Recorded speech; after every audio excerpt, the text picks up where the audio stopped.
101. We green-skinned people have talented people too. As lamb fat sizzled on the grill, Shito squatted at the slaughterhouse entrance, watching the orc boys clumsily shear wool from the sheep. 3 orcs wrestled with one animal, barely getting any wool off while dislocating a leg. Just as he was about to curse, a husky cough with a faint lisp came from behind him. "Boss, if you shear like that, you won't finish by dark," the voice said.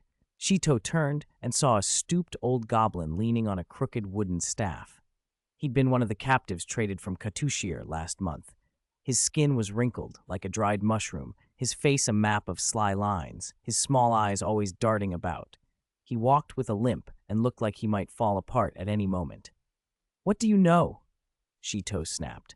The old goblin had done nothing since arriving.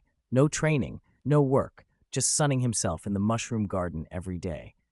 Skinny Pole had even called him lazier than a Gretchen. The goblin, however, didn't flinch. He shuffled over and tapped a sheep with his staff.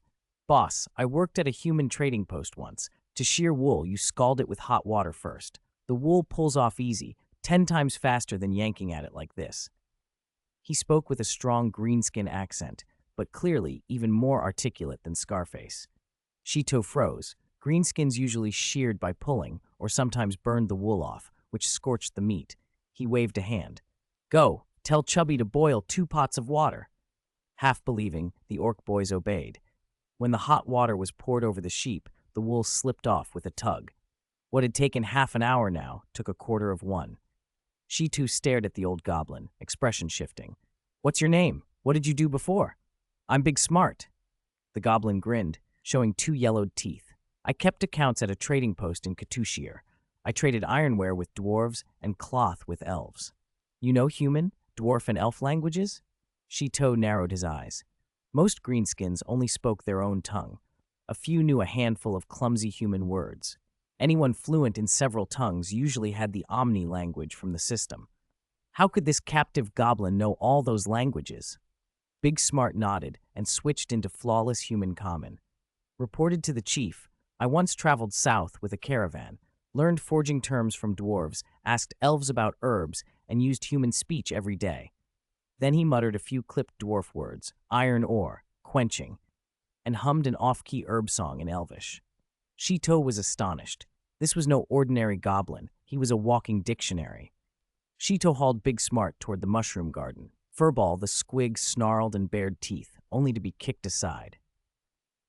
"What else do you know?" Shito asked, planting himself on a stone stool.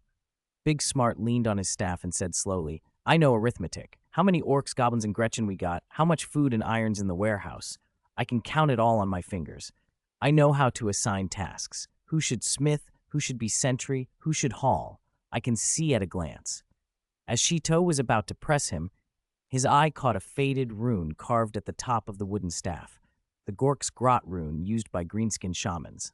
He grabbed Big Smart's hand. "You're a shaman?" Big Smart's eyes flickered. He didn't deny it. "I followed my tribe's old shaman for years.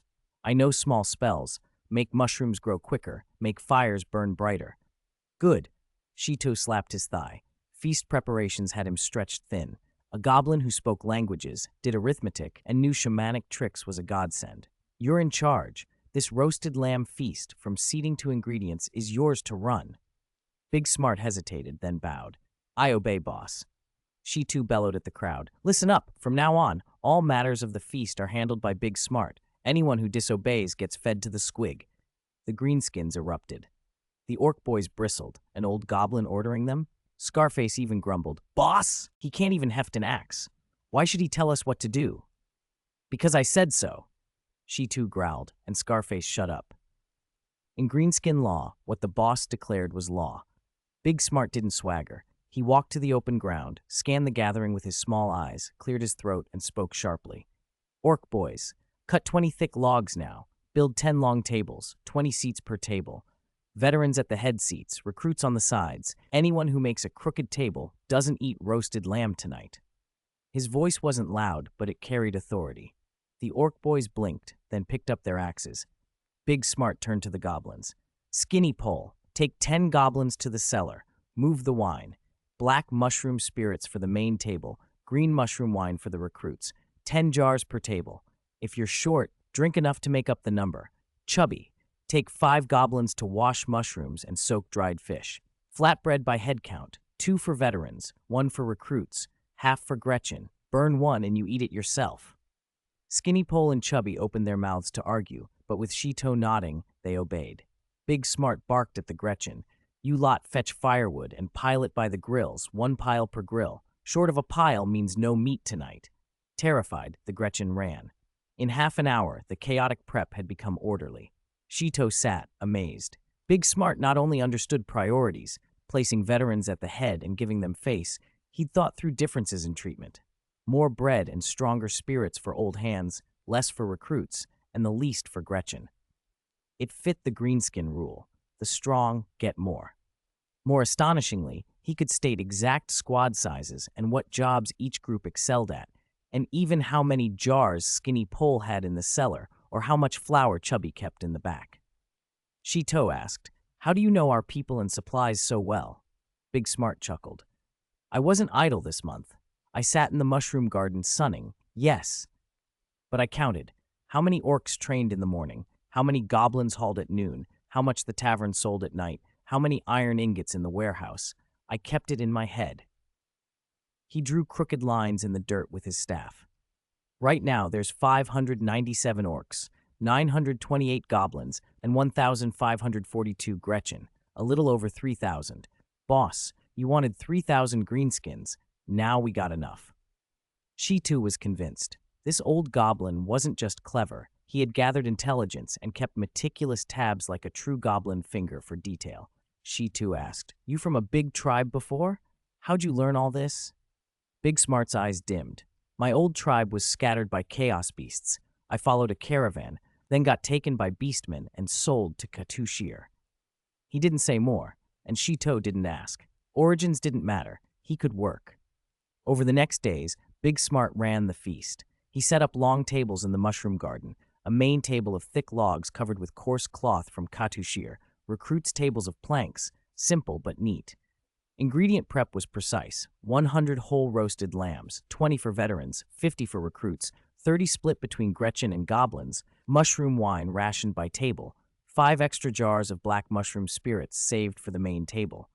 Even grill placement was calculated so smoke wouldn't blow on the diners. When Scarface tried to steal flatbreads, meant for recruits, Big Smart didn't fetch she too. He stood before Scarface, leaning on his staff, eyes fixed. "Veterans must protect recruits. You stealing bread breaks the rule. Return it or don't sit at the table tonight."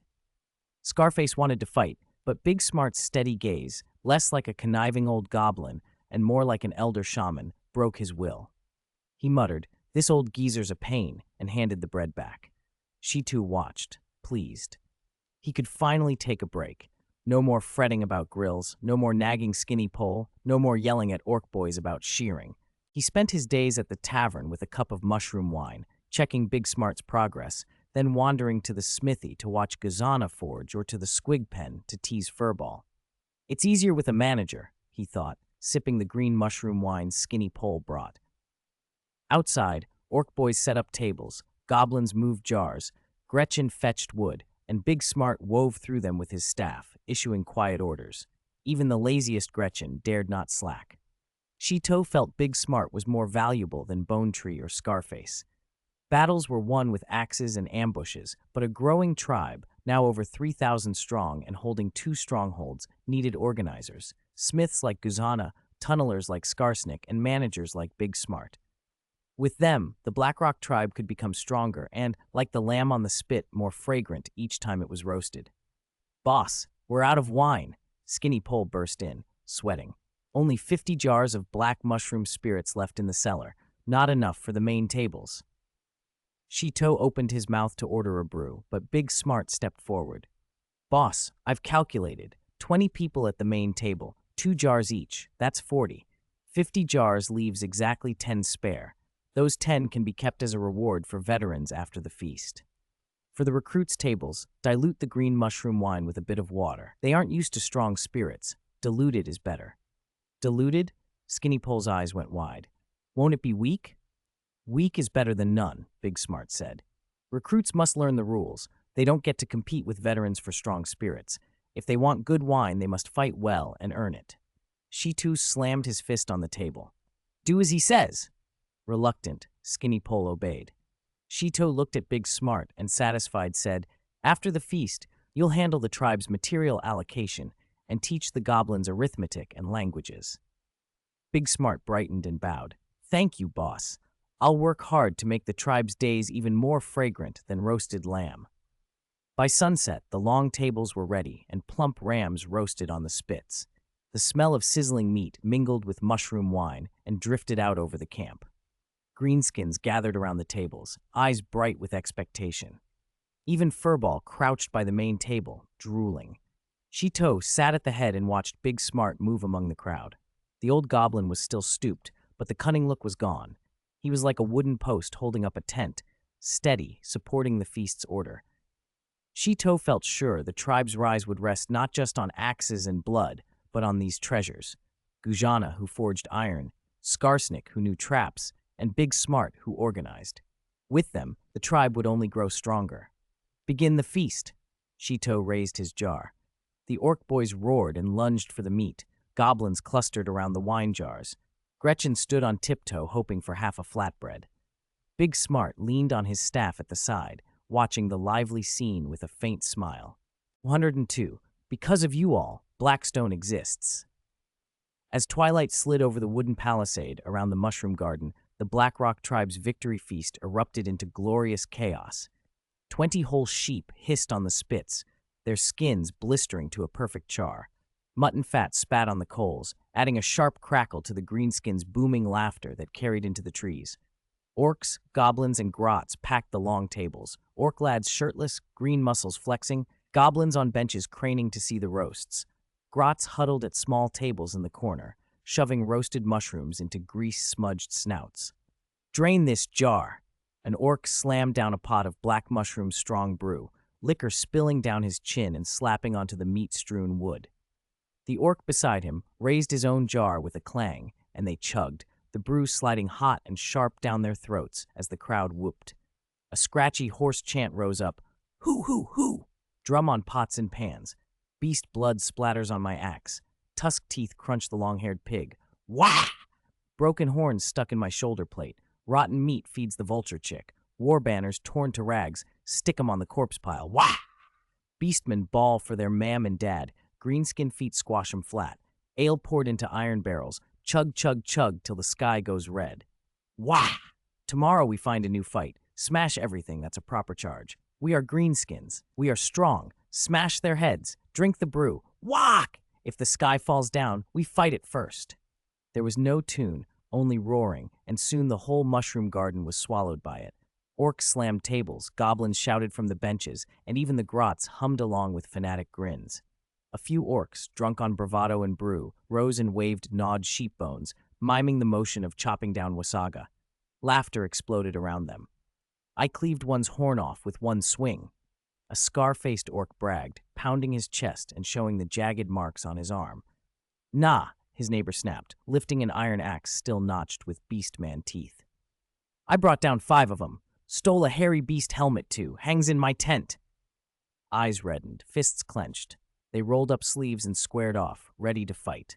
The crowd didn't break them up. They pounded tables and yelled, Fight! Fight! Winner gets a jar of brew. Right before their blows met, DeSmart hobbled over on his wooden staff and drawled, If you're gonna scrap, eat first. How are you supposed to fight empty? The logic cut through their rage. The 2 orcs sat, grabbed sheep legs, and muttered between bites, I'll settle up later. That was how greenskin life worked.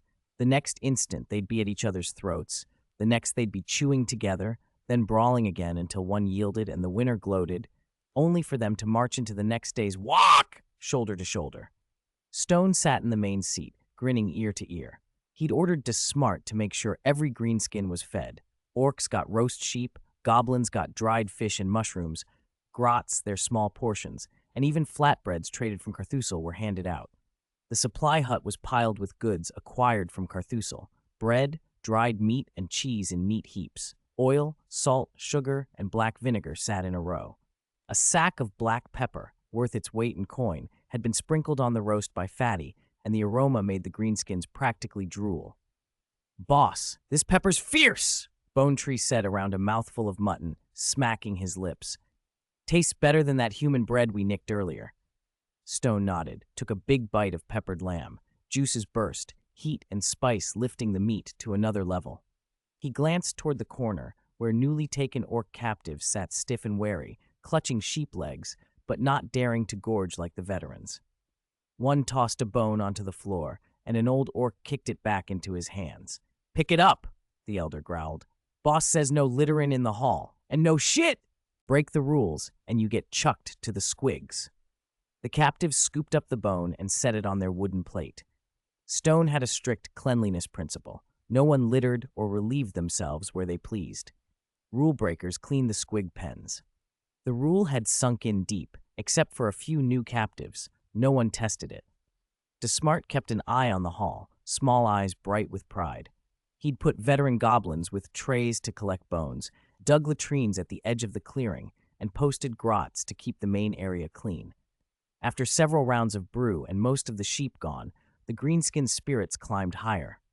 The chant rolled again and again, boasting, laughter, and jar clinking, blending into a single, thundering sound. Even the fighting mushrooms seemed to sway to the beat. Stone set down his jar, rose, and climbed onto his chair. He lifted a gnawed leg bone and bellowed, "Shut it! Everybody shut up!" His shout cut through like thunder. The crowd registered the boss on the main seat. When Stone spoke, ears turned. His speeches after a battle always fired them up. He raised the bone high, voice booming, filled with the fervor of "Wah! We Blackrock used to be just a handful of lads, not even a proper camp. But now," he swept an arm over the crowd, 3,000 brothers, 2 strongholds, Fangsburg and Iron Fortress, iron axes that split hairy beast armor, squigs that send those hairy beasts squealing." A roar answered. Jars went up. "Wag! Whose doing is this?" Stone shouted. "Who made us what we are?" "It's our own," the tribe roared. "It's Bone Tree leading the lads to hack down the Wasaga. It's Kess and the Night Goblins sneaking in at the back. It's Guzana making them iron axes. It's DeSmart putting on a feast. It's every single one of you who grabbed an axe and charged the front." Stone's voice picked up a feverish edge. "Greenskins are born to fight, born to take what we want. We're going to make anyone who looks down on us know how tough Blackrock is. Gork and Mork watch from the sky. They like greenskins who fight. We beat Carthusel this time. Next, we take the Black Feather Forest. Win more ground, steal more gold, drink more strong brew." "Whack!" the garden erupted. Orcs leaped up with iron axes. Goblins waved spears. Grots brandished tiny sticks. Everyone shouting and stomping. The mushroom garden felt like a powder keg about to blow. "Who else do we thank?" Stone pressed, eyes sweeping the crowd. "Gork and Mork," they bellowed, shaking leaves from the trees. "And who else?" Stone grinned. "Stone." The cry started somewhere, and then the whole place rang with it. "Stone! Stone! Blackrock! Stone!" growing louder with each shout until the forest answered back. Stone stood amid the faces smeared with sweat and meat, eyes bright, jars and axes held high. In that moment, fatigue fell away, replaced by the fierce pride of being a greenskin leader. For Gork and Mork, for the Blackrock tribe, for a proper fight. "Drink," he yelled, raising the bone to the sky. "Drink," they echoed, and every jar tipped. The strong brew burned and lit them up from the inside. Some orcs sprayed brew out their noses and sent the crowd into fresh fits of laughter. Some goblins, weeping drunk, hugged their nearby orcs and wailed, "Boss, it's great following you." Some grots who'd sneaked green mushroom brew spun dizzy on the tables and almost toppled. Stone hopped down, grabbed another jar, and clinked it against Bone Tree's. "For this here promotion, I pick you," he said. Bone Tree froze, then lit up like a torch. Too excited for words, he tilted his jar and drained more than half of it at once. Stone moved to DeSmart and clapped the old goblin's shoulder. "You ran a good feast. From now on, you're in charge of supplies." DeSmart bowed low, eyes gleaming. "I'll do a good job, boss. I won't fail you." The smell of meat and brew rode the wind past the mushroom beds, past Blackrock's palisade and the distant outposts of Fangsburg and Iron Fortress. The greenskins' singing, laughter, and shouting echoed through the howling forest late into the night. Blackrock's war chant announcing their rise and promising more "Wah!" to come. Stone watched it all, lifted his jar, and drank deep. After this feast, he knew the tribe would only get stronger. He would lead 3,000 brothers into more fights, seize more territory, take more gold, and keep living as Gork and Mork intended. Always fighting, always feasting, always full of the Wog. 103. Fortress. The damp of the howling forest hadn't wholly lifted, but the blacksmith shop, deep in the Ironhold mine, already steamed with heat.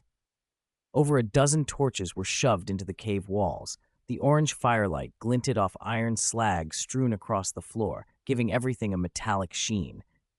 The steady clang-clang of hammering rolled through the mine like thunder, shaking even the water droplets from the ceiling. Shito leaned against a thick wooden pillar, cradling Furball. The creature was no longer the small ball of flesh he'd once been. He had grown into a giant siege squig, half a human's height. His dark green hide was plated with tough keratin, a round belly ringed with light brown stripes. He lay lazily in Shito's arms, tongue lolling, tail flicking and scattering slag. At the center of the shop, Guzhana Huangtie hammered. One hand gripped a heavy hammer, the other held a pottery bowl. She tilted her head back and gulped a large mouthful of black mushroom spirits. Liquor dribbled down her dark gray jaw and soaked the leather on her chest, but she didn't care. She wiped her mouth and slammed the hammer down onto a glowing red ingot. Clang! Sparks flew, and the ingot changed shape. Guzhana twisted her wrist so the hammer, guided as if by sight, struck the gaps and folds of the metal with uncanny precision. Each blow was brutal and held the peculiar rhythm of a chaos dwarf. Two goblin lads worked the bellows at her feet with frantic tugs. The furnace fire roared and cast a harsh light across her face. Her blood-red eyes were hard with concentration. She didn't so much as notice Shito enter. A dozen orc boys had gathered around the forge, watching intently. They gripped crude iron hammers, and some clutched unfinished axes, their faces written with envy and fanatic devotion. Among them, one tall orc watched most closely, half a head above the others, muscles bulging and green skin crisscrossed with old battle scars. This was Glenn, Shito's orc guard, known throughout the tribe as the blacksmith fanatic. He wasn't the fiercest fighter like Bone Tree or the fastest like Scarface, but when it came to smithing, no one in the Blackrock tribe outmatched him. After the last Katushir campaign, he had even forged an iron axe from captured armor, so sharp it could split stone. Bone Tree had admitted, "It's better than what I make." Glenn watched Guzhana's technique so intently that his fingers unconsciously mimicked the hammer strokes and his breathing grew softer. This lad Glenn will be able to take over for Great Ancient someday, she too thought. After Katushir, many orc boys had grown into orc big guys, bigger, stronger, battle-seasoned. Bone Tree himself had been promoted a month ago by a hero slot unlocked by the system and given the hero title, Big Guy Lunatic. He doubled his strength and gained the skill Frenzy. In battle, he became a madman even squigs avoided. Clang, clang, clang! Guzhana hammered a dozen more times, then plunged the glowing metal into cold water. It hissed, white mist rose, and the air filled with the sharp tang of iron. She picked up the cooled axe, tapped the blade with a small hammer until it rang a crisp ding-ding, and a satisfied smile crossed her face. Shito stepped forward and took the axe. The blade caught the torchlight, cold and mirror-sharp. The handle was etched with Chaos Dwarf runes. It felt heavy, but perfectly balanced. "Good stuff," he said. "This could cut through the iron armor of the long-haired monsters." Guzhana pulled her chin up and drained another swig of mushroom wine. "Of course, the Huangti family's forging is no joke. Give me enough ore and warpstone, and I can do even better." Shito watched her unabashed manner and felt a little speechless. Guzhana always drank several jars when she worked, insisting the wine steadied her hands. She blushed red every time, but had never ruined a single piece of ironware. Considering the quality she produced, Shito didn't bother to scold her. The tribe lavished her with the best treatment. Mushroom wine was supplied without limit. Skinny Pole delivered 2 jars of the black spirits to her every day. She ate whatever she wanted. Chubby reserved roast leg of lamb for her and used spices traded from Katushir to make the barbecue special. She, too, even had Feluale fetch the dwarves' favored black-veined stone from the southern dwarf trading post to quench iron, 2 cartloads every trip. "Your drinking equals nearly what I sell in a week," he laughed. Since mushroom wine opened a market in Katushir, sales had boomed. Both mountain dwarves and chaos dwarves loved its spicy, mellow heat. Feluole reported that nearly half the liquor in Katushir's dwarf taverns now came from the Blackrock tribe, and it sold out as soon as it arrived. Guzana only chuckled and picked up another ingot to shove into the furnace. "Wait," Shito said, stopping her. He pushed through the watching orc boys and pulled her out of the blacksmith shop. Outside, the sun lit the open ground. The silhouette of Ironhold rose clearly in the distance. Shito leaned against the stone wall. Furball scrambled free and rolled in the grass, sending weeds rustling. Gujana raised an eyebrow and folded her arms. "What now? Want me to forge more weapons?" "Not weapons," Shito said. "A fortress." He pointed toward Ironhold. "I want to turn Ironhold into a real fortress. Our tribe's territory is ringed by mountains and rivers. There's only one pass in the north. Ironhold sits by the Howling Trail and backs onto the Rotten Marsh. This spot is perfect for a fortress." Gazana followed his gesture and nodded. She'd traveled the Howling Trail with Chaos Dwarf merchant caravans and knew the land well. The Howling Trail was the only route between north and south. Merchants and beastmen tribes all had to pass through. Ironhold, right next to the trail and sheltered by the marsh, was easy to defend and hard to assault. "If we build a fortress, the benefits are huge," Shito went on, eyes bright. "First, we can control the Howling Trail. Anyone who wants to travel north or south must have our permission, either pay a toll or face our axes. Second, it can be an outpost against the lizardmen. Many lizardmen lair in the Rotten Marsh and used to raid our goblin squads. With a fortress, if they come again, we'll trap them in the marsh and fight. Most important, there are massive iron veins in the mine. If we secure them, the tribe will never lack ironware again."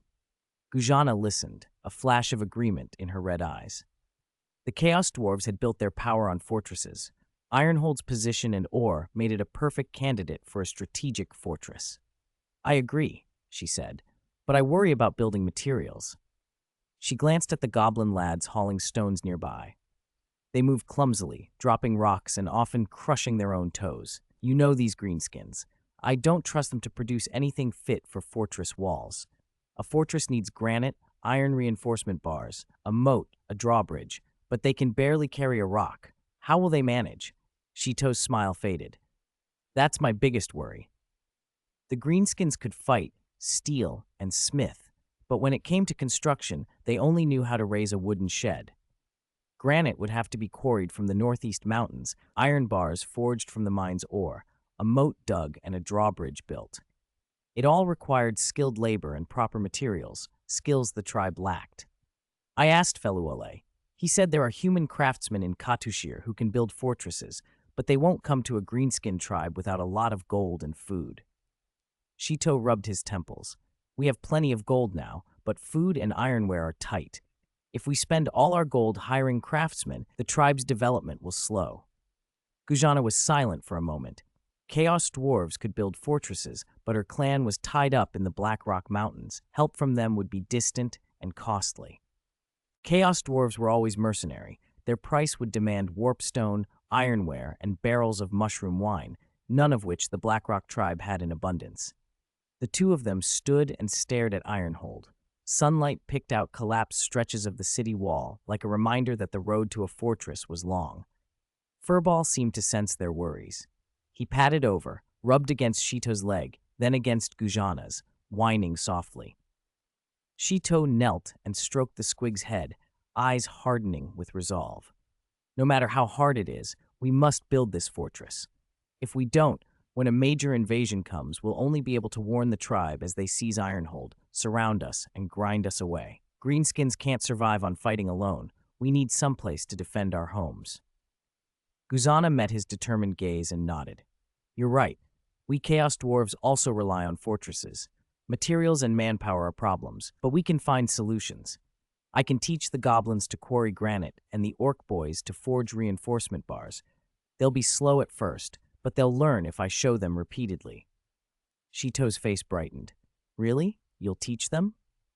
"I'm part of the Blackrock tribe now, so the tribe's business is my business," Gujana said with a grin that showed two small tusks. But I have one condition. I can teach, but the mushroom wine supply must be doubled. Teaching takes brain power. I need more wine to replenish myself." "No problem," she too agreed at once.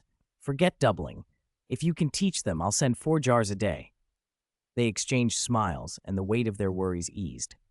From the blacksmith shop, the clang of hammering resumed, and the orc boys' muffled laughter drifted out.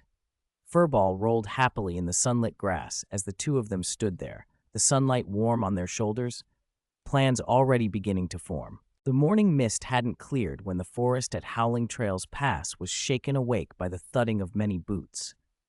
Spearhead carried a gleaming iron axe and lagged behind the orc boys, grumbling, "Chopping trees isn't nearly as fun as chopping long-haired monsters." Spearhead had joined the Blackrock tribe 3 months ago. Because he liked to jab enemies' eyes with a spear, the green skins all called him Spearhead. Being sent out to chop trees left him sulking. Green skins were born to fight, not to wrestle with wood. "Hurry up, all of you. If anyone slacks off, I'll let a squig lick his feet." Bone Tree barked from the front, hefting a giant axe. Beside him strode Big Smart, a hulking orc whose reputation and odd hero title, Big Smart Madman, made him look even more imposing. Their green muscles gleamed in the morning light, and every step they took made the ground tremble. Behind them came over 300 orc boys and more than 200 goblins, carrying iron and stone axes and, in a few cases, logging saws, captured from Katushir. At the end of the line, Stone rode his siege squig, Furball, watching the reluctant greenskins with an expression that showed he had expected this. Greenskins loved fighting, stealing, and drinking. They hated tedious manual labor. The last time he'd ordered them to clean the squig pen, they nearly ran for the hills. He'd had to calm them with mushroom wine. "Boss, what's so good about chopping these rotten trees? We might as well go to Black Feather Forest and chop long-haired monsters." Spearhead shouted back, dragging his iron axe across the ground. Stone patted Furball's head, dismounted, and walked to the front. He looked out over the sullen ranks, cleared his throat, and said, "Listen up. Chopping trees isn't for fun. It's for building a fortress. With a fortress, we can block Howling Trail. From now on, anyone who wants to pass, human caravans or beastmen, will have to pay a toll. With that money, we can buy more iron, forge more axes, and drink more beer." The green skins exchanged skeptical looks. Tolls and future beer were fine, but the immediate chore of chopping trees was the real problem. Stone smiled and raised his voice. "I know you think it's boring, so I've decided each day the top 10 orcs and the top 5 goblins who cut the most trees get a cup of fungus-strong mushroom beer." "What? Beer?" Spearhead's eyes lit up. His iron axe nearly fell from his hand. Fungus-strong mushroom beer was the strongest drink in the tribe, stronger than black mushroom spirits, and normally reserved for veterans and leaders. He'd only had a sip at a victory celebration, and it had stuck with him. The announcement exploded through the ranks. Orcs waved their axes. Goblins stopped complaining, their small eyes shining. "Boss, you promise?" a goblin yelled, brandishing a stone axe. "I, Stone, never lie to my drinking brothers." Stone thumped his chest. "Chop a lot, and there'll be plenty of beer. And anyone who chops the most trees 3 days in a row gets half a roasted lamb on top of that." Whack! The greenskins erupted. Orc boys shouldered axes and charged into the trees, shouting, "Beer! Roasted lamb!" Goblins hustled along behind them, and even the laziest Gretchen came running to help pick up branches. Spearhead led the charge. He found a tree that 2 people could barely embrace, raised his axe, and brought it down. The iron bit the trunk with a metallic clang, and chips flew. Sweat soaked his leather armor, and his arms ached, but the thought of that cup of beer gave him new energy, and he cut faster. Bone Tree stood at the forest's edge, grinning. "Boss, you really know how to push their buttons. Tell them there's beer and they're like boars in heat." Stone smiled and scanned the stand of trees. The forest covered several dozen acres, roughly the size of 5 or 6 football fields, with dense growth and no decent paths. Dead branches, fallen leaves, and vines carpeted the ground. It was perfect for clearing and pioneering. He'd planned the work, start from the south side and open a 10-zang-wide passage to the north. That would let them haul materials later and serve as the foundation for the city wall. "Enthusiasm won't be enough," Stone said. "We need to keep an eye on them, or they'll start fighting mid-task." He knew Greenskin's tempers. One minute they were cooperating, the next they could be spilling blood over something trivial. Sure enough, quarrels soon broke out among the trees. Spearhead and an orc named Ironclaw were arguing over a sturdy oak. Spearhead claimed he'd seen it first. Ironclaw said the tree would make a perfect pillar for the wall and therefore should be his. "I saw it first. It's mine," Spearhead snarled, axe raised. "I chop faster than you. This tree's mine." Ironclaw snapped back, his logging saw buzzing. They rolled up their sleeves, ready to fight, when Bone Tree charged between them and slammed his giant axe into the ground with a loud clang. "Stop it. Want to fight? Wait until the trees are down, and I'll let you fight all you like. Anyone who dares fight today loses their beer." Spearhead and Ironclaw glared at each other, then slunk away. Beer mattered more than pride. Stone wandered through the work and found a group of goblins hacking at a small tree wrapped in vines. They'd been at it a long time and had only managed to shred a few vines. "You idiots," Stone said, picked up a spare stone axe and showed them how. "Chop the vines at the base first, then swing at the trunk." The goblins copied him, and soon the tree fell with a heavy boom. They cheered and set to clearing the branches. As the sun climbed, the forest filled with the rhythm of axes, shouts of triumph, and the occasional bickering, like a rough carnival. Sweat drenched the green skins, but no one complained. Everyone watched their mates warily, afraid someone else would out-chop them and steal a beer. When Spearhead felled his fifth tree, he leaned against the trunk and gulped water, then shouldered his axe toward number 6. 2 more trees, and today's beer would be within reach. He hadn't earned any great honors since joining the Blackrock tribe. If he could win a cup of fungus-strong beer, he'd have bragging rights. Stone sat on a large rock at the forest edge and watched the bustle with growing satisfaction. Logging would take time. The stand would take at least half a month to clear, but once the green skins were motivated, even hard work got done. While they worked, he started planning the next steps for the wall. He'd already talked with Guzana. They would need a lot of granite and iron bars. Granite would have to be quarried from the mountains to the northeast, and iron bars smelted from ore mined nearby. Now that logging had started, quarrying and smelting had to be organized too. "I need to get big smart to calculate how many workers we'll need at the quarry and how much ore we'll have to smelt," Stone muttered. "And Guzana should start teaching the goblins how to quarry and the orc boys how to smelt. No matter how well the wall is designed, without the right materials, it won't stand." He looked toward the misty northeastern mountains where gray rock showed through the clouds. People said the range held plenty of granite. In the past, passing caravans had quarried stones to patch roads, but the mountain paths were rough and transport would be a real problem. "Transportation is a problem too," Stone said. "Granite is heavy. Goblins can't carry it by hand. We'll need wooden carts and squigs to pull them. Furball's gotten strong. He might manage." Furball padded up then, rubbing his head against Stone's leg and letting out a pleased woof. Stone tousled his fur. "When the fortress is up, I'll make you a big den to sleep in." Furball wagged his tail and ran off into the trees, gnawing at a fresh trunk in a show of old habits. As the sun sank, the first day of logging ended. The green skins trudged out of the forest, tired but expectant, axes over their shoulders, faces bright with hope. Stone had Bone Tree tally the trees while he went to the tribe and brought out his private stash, 50 jars of fungus-strong mushroom beer brewed by Skinny Pole. For the sake of the tribe, he would give them away. "Boss, the tally's done. Among the orcs, Spearhead cut the most, 8 trees. Among the goblins, Little Saw cut 5. Bone Tree announced, holding a crooked sheet of numbers. Stone nodded. Skinny Pole ladled the beer into clay bowls, and Stone called, "Bring out the brothers who chopped the most. Spearhead, come and get your beer." Spearhead bounded forward, drank his bowl in one gulp, and wiped his mouth with a grin. The spicy, mushroom-rich flavor warmed him through. He bowed to Stone. "Thank you, boss. Tomorrow I'll chop even more."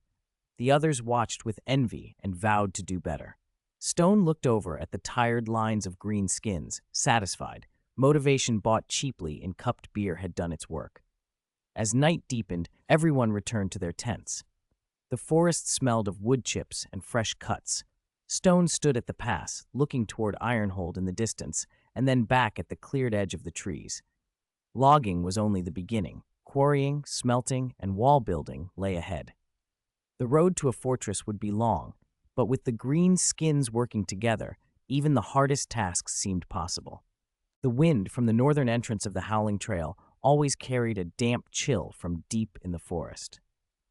From above, the woods, dozens of acres, looked like a bitten green biscuit, a large chunk missing from the southern edge where freshly cut logs lay piled on exposed earth. A few dilapidated thatched huts leaned crookedly in the center of the clearing, their straw roofs flapped in the breeze, lending a sleepy peace under the lowering sun. This was the site of the Blackrock tribe's first lumber yard. 3 years ago, the Goblins had felled trees here and built the tribe's first wooden shed. Later, they found Ironhold better suited for a stronghold and moved the lumber yard next to the quarry, leaving only these huts as rest stops for the spider riders. No one expected that 3 years on this place would buzz again, now a temporary camp for the Blackrock Fortress logging team. Boom! Another oak, thick enough for 2 men to embrace, thundered down, sending wood chips flying. Spearhead wiped sweat from his face and grinned. He'd chopped down 8 trees yesterday and won a cup of fungus-strong mushroom beer. Today he'd already felled 6 before noon.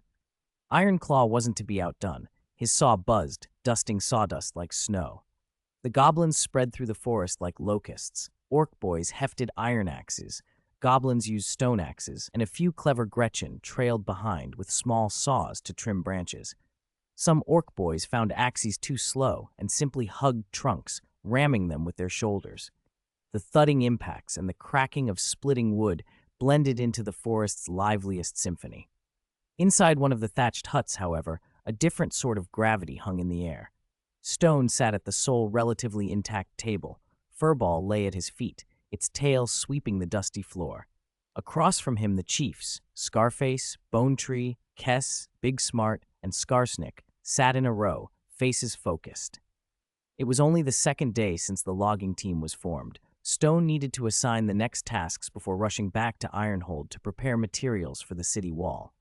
"I can't stay here forever," Stone said, tapping the table and sweeping his gaze over them. "2 things. First, watch your lads. Don't let them scatter and don't let them start fights while cutting trees. Anyone who causes trouble will lose their beer privileges. Don't worry, boss. Anyone who stirs trouble, I'll split his axe with mine." Bone Tree thumped his chest, his hero title of Big Madman, making his voice even louder than usual. Stone nodded. "Second, keep cutting north along the opening left by the old yard. The path needs to be 7 to 8 meters wide enough for squig-pulled log carts. I'll decide the exact city wall line after I inspect it in a few days." He looked at Big Smart. "You'll count daily how much is cut and make sure the beer is handed out on time. Don't let the lads think I went back on my word." Then he turned to Skarsnik, the goblin huddled in the corner. "Skarsnik, have the spider riders patrol more often. Don't let beastmen sneak over and spoil our work." Big Smart immediately pulled out a charcoal pencil and scratched some notes on bark. Skarsnik fished a small spider from a pouch at his chest, set it on the back of his hand, and murmured a few words as if sending a message to his riders. "Remember?" Stone asked. "Yes," the chiefs answered together, eyes hard with resolve. Stone smiled, stood, and set 2 barrels of black mushroom spirits down on the table with a clank. "These are for you. Pay for hard work. Work well, and when the fortress is built, I'll treat you to the best fungus-strong beer." Scarface's eyes brightened. He was the first to grab a barrel, pop the lid, and take a long swig. The liquor ran down his chin without bothering him. "Thanks, boss. We'll do good." They gathered and drank, the hut filling with the warm, sharp smell of spirits. Stone watched them for a moment, then stepped back outside. More pressing matters waited in the territory. Logging could be overseen by a few chiefs. He had to hurry to Ironhold to settle the crucial issue of wall materials. Riding Furball back, Stone's mind ticked over possibilities. The Blackrock tribe was no longer a few dozen goblins from 3 years ago. They were near 3,000 strong, with 2 strongholds, Ironhold and Yedu, and a quarry, a lumber yard, and a blacksmith. Manpower and resources could support a major project. He wouldn't cut corners on the fortress. No earthworks or wood palisades. If they were going to build, they'd build solid stone walls. Ironhold sat in a valley beside a clear, unending stream. The quarry on the valley's eastern slope gave them plentiful granite, some roughly dressed blocks already suitable for a foundation. But there was a problem. The Gretchen laborers were tiny. Granite blocks were heavy. If the whole wall were stone, the Gretchen couldn't carry the blocks, and the work would crawl. He remembered the Great Wall of China from his life before. Stone foundations with brick superstructures, heavy stone below for load and erosion resistance, bricks above for lightness and height. Yes, brick and stone mixed walls. Stone's eyes brightened. Granite for the foundation, bricks for the upper sections. Bricks were small and light enough for Gretchen to carry, and flexible enough to build higher walls. That solved sturdiness and efficiency at once. But it required two things they didn't have: fired bricks and an adhesive mortar to bind bricks to stone. No one in the tribe knew brick firing or mortar making. He could only think of one person who might: Gujana Yellow Iron. Gujana, the Chaos Dwarf, was the tribe's technical genius. She forged iron and understood minerals and materials. She had taken to quenching techniques he explained before. If anyone could make bricks and mortar, it would be her. By evening, he was at the blacksmith shop carved into the mine. From a distance, the clang of hammer on anvil rang out and the mine mouth glowed a furnace red. Gujana hammered a red-hot ingot with fierce strokes. Two goblin lads worked the bellows, and the furnace fire burned white-hot. "Gujana, stop a moment. I need to talk," Stone called. She set down her hammer, wiped sweat from her brow, and her blood-red eyes fixed on him. "What is it? Another new weapon?" "Not weapons, wall materials." He explained the brick and stone plan. "I want to fire bricks and need an adhesive to bind brick and stone. Do you know anything about that?" Gujana paused, then brightened. "Firing bricks, of course. Chaos Dwarves use bricks in their fortresses. And for mortar, lime mixed with clay and sand. A good formula binds far stronger than the mud goblins use." Stone's relief was audible. "Where can we find clay for bricks? The stream runs by Ironhold. Can the bank soil work?" "We'll see." Guzana set down her hammer. "Good clay must have low sand content and be cohesive. Come, let's check the stream." They went with a handful of lads to the little stream. The bank soil was moist and faintly reddish-brown. Guzana crouched, scooped a handful, kneaded it between her fingers, sniffed, and nodded. "Good. Low sand, very cohesive, some minerals. Fired bricks from this will be strong, perfect for walls." "Great." Stone exhaled. "I want to build a brick kiln nearby and fire the bricks on site." Guzana pointed to a flat patch above the stream. "That spot, close to water on higher ground so it won't flood. The kiln's simple: arched chamber of stone, fire channel beneath, chimney above." "Done. We'll flatten it tomorrow and start the kiln." She hesitated and then cooled him.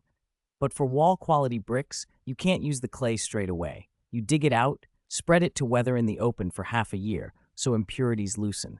Then you crush and sieve it to get only the fine, pure clay. The full process takes at least 6 months. You can't rush that." Stone frowned. He knew clay needed aging, but 6 months was a long delay. If winter came or beastmen attacked, delay could be disastrous. "Can we at least try an experimental batch?" he asked. "Dig some clay, do a simple process, fire a batch to test. For the real city bricks, I want to try making blue bricks." "Blue bricks?" Guzana looked intrigued. "How do you fire them?" "When the bricks are almost fully fired, you introduce water to cool the kiln, preventing the iron in the clay from fully oxidizing. That turns them blue. They become denser, harder, and waterproof, ideal for walls." Guzana listened, then nodded. "I understand the principle. It's all about controlling the heat. It can be done, but it needs precise fire control and plenty of hands. Every step must be flawless. Kneading the clay must be even. If there are air bubbles, the bricks will crack in the kiln." "You won't lack hands," Stone said. He already had a plan. "I'll transfer every Gretchen laborer to the brickworks and put them under you." Early the next morning, Stone assembled every Gretchen laborer in the tribe. These nimble little workers who carried stones in the quarry, sawed branches in the lumber yard, and cleared waste at the junkyard stood in a crooked line by the stream. 1,500 of them, heads bobbing in unison, watched Stone and Gujana like ants waiting orders. "From today, you'll work under Gujana and learn to make bricks," Stone told them. "Learn well and work fast, and I'll give extra meat. Be lazy, and I'll feed you to the squig." The threat and promise alike struck them. The Gretchen nodded earnestly. Extra meat was everything. The squig was their worst dread. Guzana began teaching right away. She showed them where to dig, about half a foot beneath the surface to avoid impurities, then how to knead clay with water until it didn't stick and became elastic, a sign it was satisfactory. Finally, she taught them to press the kneaded clay into wooden molds and sun-dry the blanks. The Gretchen, with quick fingers and endless patience, picked it up fast. They were neither brutish like the orc boys, nor sly like the goblins. Their tiny hands were made for fiddly work. Some even carved simple patterns into the raw bricks and won Guzana's praise. But another problem surfaced. With all the Gretchen at the brickworks, the quarry, lumberyard, and junkyard were left short-handed. Stone gritted his teeth and moved lower-ranked goblin slaves to take over. The slaves were untrained and far less efficient. Quarry output halved and log piling slowed, but there was no choice. Brickmaking was a priority. Big Smart. Notify the strongholds to stop sending Gretchen away and transfer any remaining goblin slaves to Ironhold to help the quarry and lumberyard, Stone ordered. And don't let the mushroom farm stop. Leave enough Gretchen there, or we'll starve. Big Smart scribbled notes on bark and nodded. I'll arrange it. Enough hands for the mushroom beds and more slaves sent here soon. The kiln foundation was dug. The Gretchen were churning out thousands of damp brick blanks every day, laid out like neat rows of tofu in the sun. Guzana worked daily on the mortar formula, grinding limestone, testing mixes of lime, clay, and sand, while taking samples from the quarry.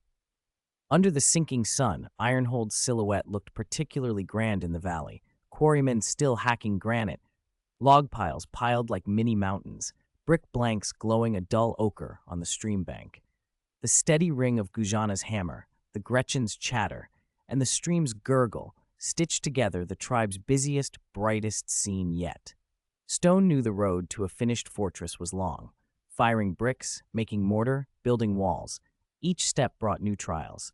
But with a technical genius like Guzana, dependable subordinates like Bone Tree and Scarface, 1,500 diligent Gretchen, and the whole tribe behind him, Stone was confident the Blackrock Fortress would rise at the northern mouth of the Howling Trail, a steel barrier to guard the goblins' homeland. Furball, let's go check on the kiln, he said, patting the giant squig. Furball whimpered and followed him toward the brickworks by the stream. The morning mist in Ironhold Valley hadn't yet lifted, but the brickyard by the stream was already alive with the wet, shuffling sound of mud being worked. Over 1,000 Pijing laborers squatted on the open ground, their hands flying as they kneaded the clay into uniform balls and pressed them into wooden molds. Their movements were quick and precise.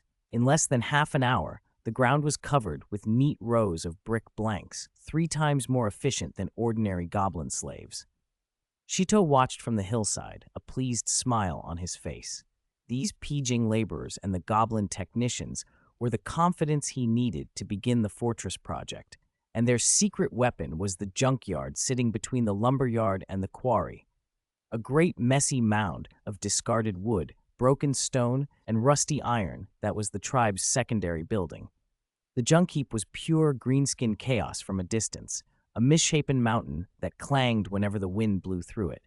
Every month, Shito personally selected 30 goblin slaves and 3 goblin lads and threw them into that trash mountain. The little ones would scurry through the debris, chewing scrap wood and tinkering with bits of iron as if they were playing. After a month, the goblin slaves would have learned nimble hands and become Pijing laborers. The goblin lads would emerge as goblin technicians with a bit of know-how. Sometimes the lads hauled back cobbled-together gadgets, but so far those were mostly crooked lumps of iron or wooden frames that collapsed at a touch. Still, after 4 years of that crude training, the tribe had nearly 1,000 Pijing laborers and 300 goblin technicians. These upgraded workers were now the backbone of the fortress building effort. "Boss, we're running out of clay," a goblin technician called, racing over with a cracked chunk in his hand, his small eyes full of worry. He'd graduated from the junkyard 3 months earlier and now managed the clay pit. He was more reliable than an ordinary goblin. Chateau pointed downriver. "Tell the squigs to dig over there. The soil's thick, plenty of clay." Shito had already laid out an assembly line. Peejing laborers to dig clay and make brick blanks, goblin technicians to tweak wooden molds and inspect blanks, and another crew to cut trees and make charcoal. Division of labor made everything fast. Coal in the tribe's stores had to be saved for the blacksmith, so the fuel for firing bricks would be wood. There was no shortage of that. The goblin technicians and peejing laborers cut a stand of miscellaneous trees at the forest edge, sectioned the trunks, and piled them in the charcoal pit. After 3 days of smoldering in an earthen kiln, they produced dark charcoal. Within a week, the valley had a clay pit, a brickyard, and a charcoal ground along the river. Even Gujana's adobe kilns were belching black smoke. Don't expect miracles from the first test firing, Guzana warned as she stood beside the earthen kiln and showed the peejing laborers how to load it.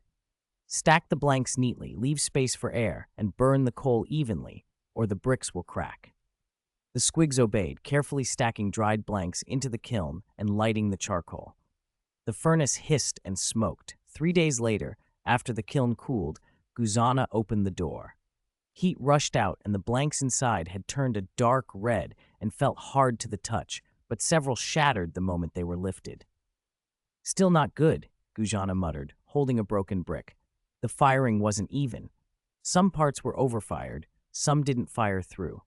Shito wasn't worried. He picked up a relatively intact red brick. This is fine for a first try. Don't throw the broken ones away. We'll use them. He already had a plan. Fragile red bricks might be useless for walls, but they could shore up the kiln itself. The next major problem was the binder. Guzana intended to use the standard yellow mud and lime mix favored by the Chaos Dwarfs, a simple, stable recipe humans used for houses. When she began preparing it, Shito stopped her. No yellow mud and lime. I have a better way, he said. Guzana blinked. Better? That's the universal formula for humans and Chaos Dwarfs. What else could be better? She couldn't imagine a greenskin chieftain knowing anything about binders.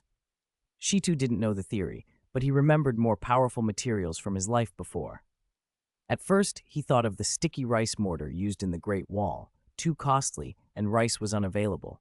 Sanhitu lacked the viscosity for heavy granite. Then he thought of cement, a powder that, when mixed with water, sets hard like stone. If he could make something like that, building a wall would be far easier. I want to make a magic powder to stick stones with water, stronger than yellow mud and lime, he told Guzana. We'll need clay, lime, iron powder, and something called gypsum. I've had Filuale buy gypsum in Katushir. For now, we'll try with clay and lime. Lime was easy. Limestone from the quarry would do. Guzana and the goblin technicians broke the limestone into pieces and burned it in the earthen kiln with charcoal. A week later, the stone had turned into white quicklime. Shito mixed clay, lime, and water into a paste and applied it between 2 pieces of granite, but the result cracked as it dried. It was stronger than yellow mud, but not nearly enough to hold heavy walls. Still not right, Shito said, frowning.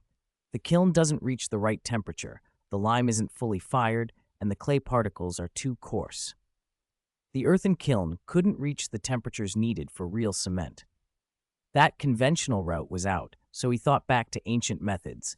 Before cement, people mixed volcanic ash with lime to make a durable binder. There was no volcanic ash here, but there were those red bricks from the failed firing. They were porous after firing. If ground into powder, they might act like artificial volcanic ash. Guzana, bring all the broken red bricks, Shito said, his eyes bright. Have the goblin technicians crush and grind them fine. The finer the better. Puzzled but willing, Guzana set them to work. The technicians used stone mills to grind the broken bricks into a fine white powder that looked like flour. Shito mixed that brick powder with finely ground clay and lime in the right proportions, added water, and stirred. The paste was much finer and had a slight stickiness. Try it now, he said. He packed the paste between 2 pieces of granite and left them to dry. Guzana was skeptical. She expected something no better than ordinary yellow mud. The next morning she went to check and was speechless. The 2 stones were firmly bonded. She tapped them with an iron hammer. The granite didn't crack and the binder held. It was stronger than their previous mix, 3 times stronger than the yellow mud and lime she'd used before. How is this possible? Guzana whispered, turning the bonded stone over as if expecting to find a trick. Broken bricks ground to powder can really be this strong? Shito smiled. Call it artificial volcanic ash cement. Not as good as true cement, but good enough for city walls. It was a perfect solution for the tribe. The raw materials were readily available: broken bricks, clay, and lime. No special equipment required, and Peijing laborers and goblin technicians could handle every step. In the days that followed, the valley buzzed with work. Goblin technicians ground brick powder and mixed it with lime and clay. Peijing laborers carried buckets of the new cement and used it to lay the foundation, arranging granite blocks, filling the joints with cement, and tamping each layer with wooden mallets. Granite that once took several orcs to shift could now be stacked quickly and firmly. Orc boys still fumbled with the stones, but they worked harder, more focused. Guzana walked the line with a small hammer, tapping the foundation to test its soundness. At this rate, the foundation will be done in a month, Gujana told Shito, admiration in her voice. I never thought you knew this. You've outdone me, a chaos dwarf. Shito waved the praise away. I know a few tricks. The ones doing the real work are our brothers. He knew she was right. Without the Peijing laborers, the goblin technicians, and Gujana's guidance, even the best formula would have been useless. As the sun sank, the valley hummed with activity. The newly laid foundation still gave off a faint warmth, and the granite gleamed hard in the afterglow. Shito looked over the scene and felt the fortress was more than a pile of stones. It was proof of the Blackrock tribe's rise. From a band of a few dozen to 3,000 greenskins and 2 strongholds, they had gone from living by plunder to building their own fortresses and making their own cement. The greenskins were making their place in the world. Furball, do you think our fortress will be stronger than human castles someday? Shito asked the giant squig at his side. Furball whimpered and rubbed his head against Shito's hand, as if nodding. Laughter and shouted orders drifted from the lumber yard. Hammering from the quarry echoed through the valley, and the brickyard by the stream glowed under the last light of day. 107. Alliance. The morning sun had just crested the mountaintop over Ironhold Valley. Shito was still squatting in front of the newly built brick wall, grinning like an idiot as he tapped the grayish-white paste in the joints. The homemade pozzolan cement clung to the granite with a crisp thud when he struck it with his fingertip. He muttered to himself, pleased. A transmigrator's wisdom never goes out of style. With this cement, that wall will hold. Stop grinning. Let me try. Gujana's voice came from behind. She rolled up her sleeves, a half-eaten roasted lamb leg in one hand. Before Shito could react, the female Chaos dwarf wound up and smashed her fist into the brick. Bang! Fine hairline cracks spidered the brick face, but the joints held the stones fast. Not the slightest gap opened. Eyes bright, she kicked the wall's base hard. Dust rained down and a few inferior red bricks shattered, but the cement-bonded granite foundation did not budge. She squatted and scraped at the joint with a fingernail. White ash flaked off, but the bond was unmoved. Convinced, she demanded, It's 10 times stronger than yellow mud and lime. How did you make this? Teach me. Seeing the usually arrogant dwarf scholar so eager, Shito's pride bubbled up like mushroom wine. He cleared his throat and calmly explained the formula for artificial pozzolan cement and the 3-grinding process, pounding broken red bricks into powder, grinding clay and lime finely, and mixing them with water in the correct proportions. Gujana listened like a student at a master's feet. She even had the goblin technician scratch it down on bark with charcoal. She peppered him with questions. How fine must the brick powder be? How do you control the water ratio? And hung on every answer. Good, Shito said, patting her shoulder. From now on, the adhesive business is yours. The feeling of being revered by a genius scholar made him prouder than 10 vats of strong fungus beer. With the adhesion problem solved, the fortress construction had no more technical obstacles. At the quarry, goblin technicians supervised goblin slaves chiseling granite into regular blocks. The warehouse held enough reserve stone for the foundation. A messenger from the Yadu outpost arrived with news that 200 more goblin slaves would come tomorrow. Once they arrived, quarry work could be handed off to them, freeing Peijing laborers to repair brick kilns and make cement, doubling output. Under Guzana's command, 3 red brick kilns rose by the stream. The largest fired gray bricks, lined with test-fired broken red bricks to better regulate temperature. The 2 smaller kilns were specialized, one for burning limestone into quicklime, the other for smoldering charcoal.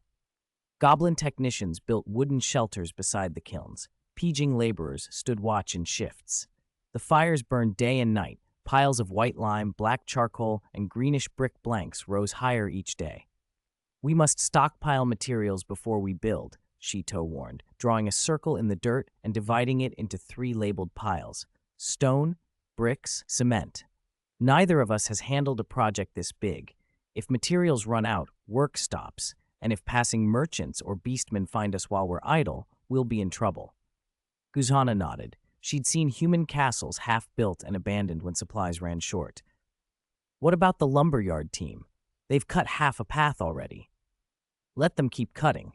After clearing the forest, they should compact and level the ground for the foundation," Shito said, pointing toward the mountain pass. "Those tasks don't require stone and won't reveal our plan. Passing caravans will think we're just clearing land." For months, the Blackrock tribe ran in full engineering mode. She too rose before dawn to supervise the lumberyard, mark the walls lined with branches, and check the kilns by the stream, sometimes even adjusting cement mixes with the pieging laborers. Guzana lived in the blacksmith shop and at the kilns, guiding technicians to improve kiln design and raise gray brick success rates from 30 to 70%. She monitored lime and cement quality and ate beside the kilns. Their only problem was grinding efficiency. 500 pieging laborers pushed stone mills around the clock, but brick and lime powder production lagged behind the growing pile of fired bricks. Guzana grew anxious enough to get mouth sores. "Adding more hands won't help. We're using all the tribe's pieging laborers." Then Shito remembered the draft horses seized from a human caravan, dozens of strong animals kept for hauling logs. He squatted by the stone mill, watching the laborers struggle, and his eyes lit up. Have the goblin technicians build large stone mills on wooden frames. Harness the horses to mill arms with ropes and let the horses turn them. 1 horse is worth 10 Gretchen. With dozens, the grinding will skyrocket. Guzana understood and ordered it done. 3 days later, 20 tall frames stood by the stream, each holding a 2-meter stone mill. Draft horses were yoked to the arms. With a tug of the reins, the millstones spun whoosh, whoosh. Pieging laborers merely fed materials into the mill eyes and collected powder from beneath. Grinding efficiency jumped 5-fold. Cement supply caught up.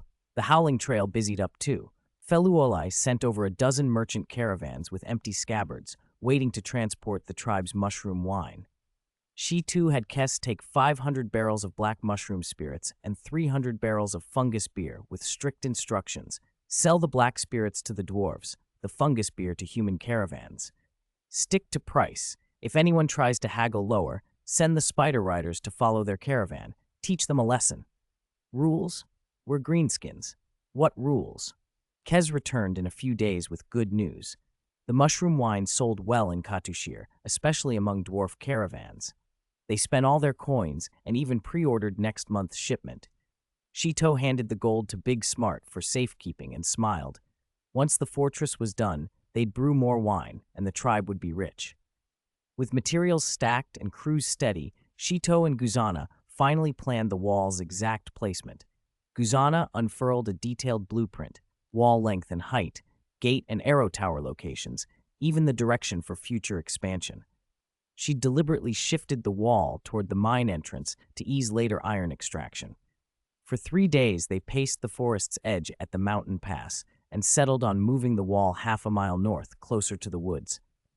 "Flat terrain here, cliffs on both sides, easy construction without carving mountains," she said, pointing. "Being near the woods prevents enemies from hiding in trees for sneak attacks. Moving a half-mile north increases the fortress area by 1/3, room for barracks when the tribe grows." Shito checked the ground against the blueprint and agreed. "Once the lumberyard finishes cutting this patch, we start building."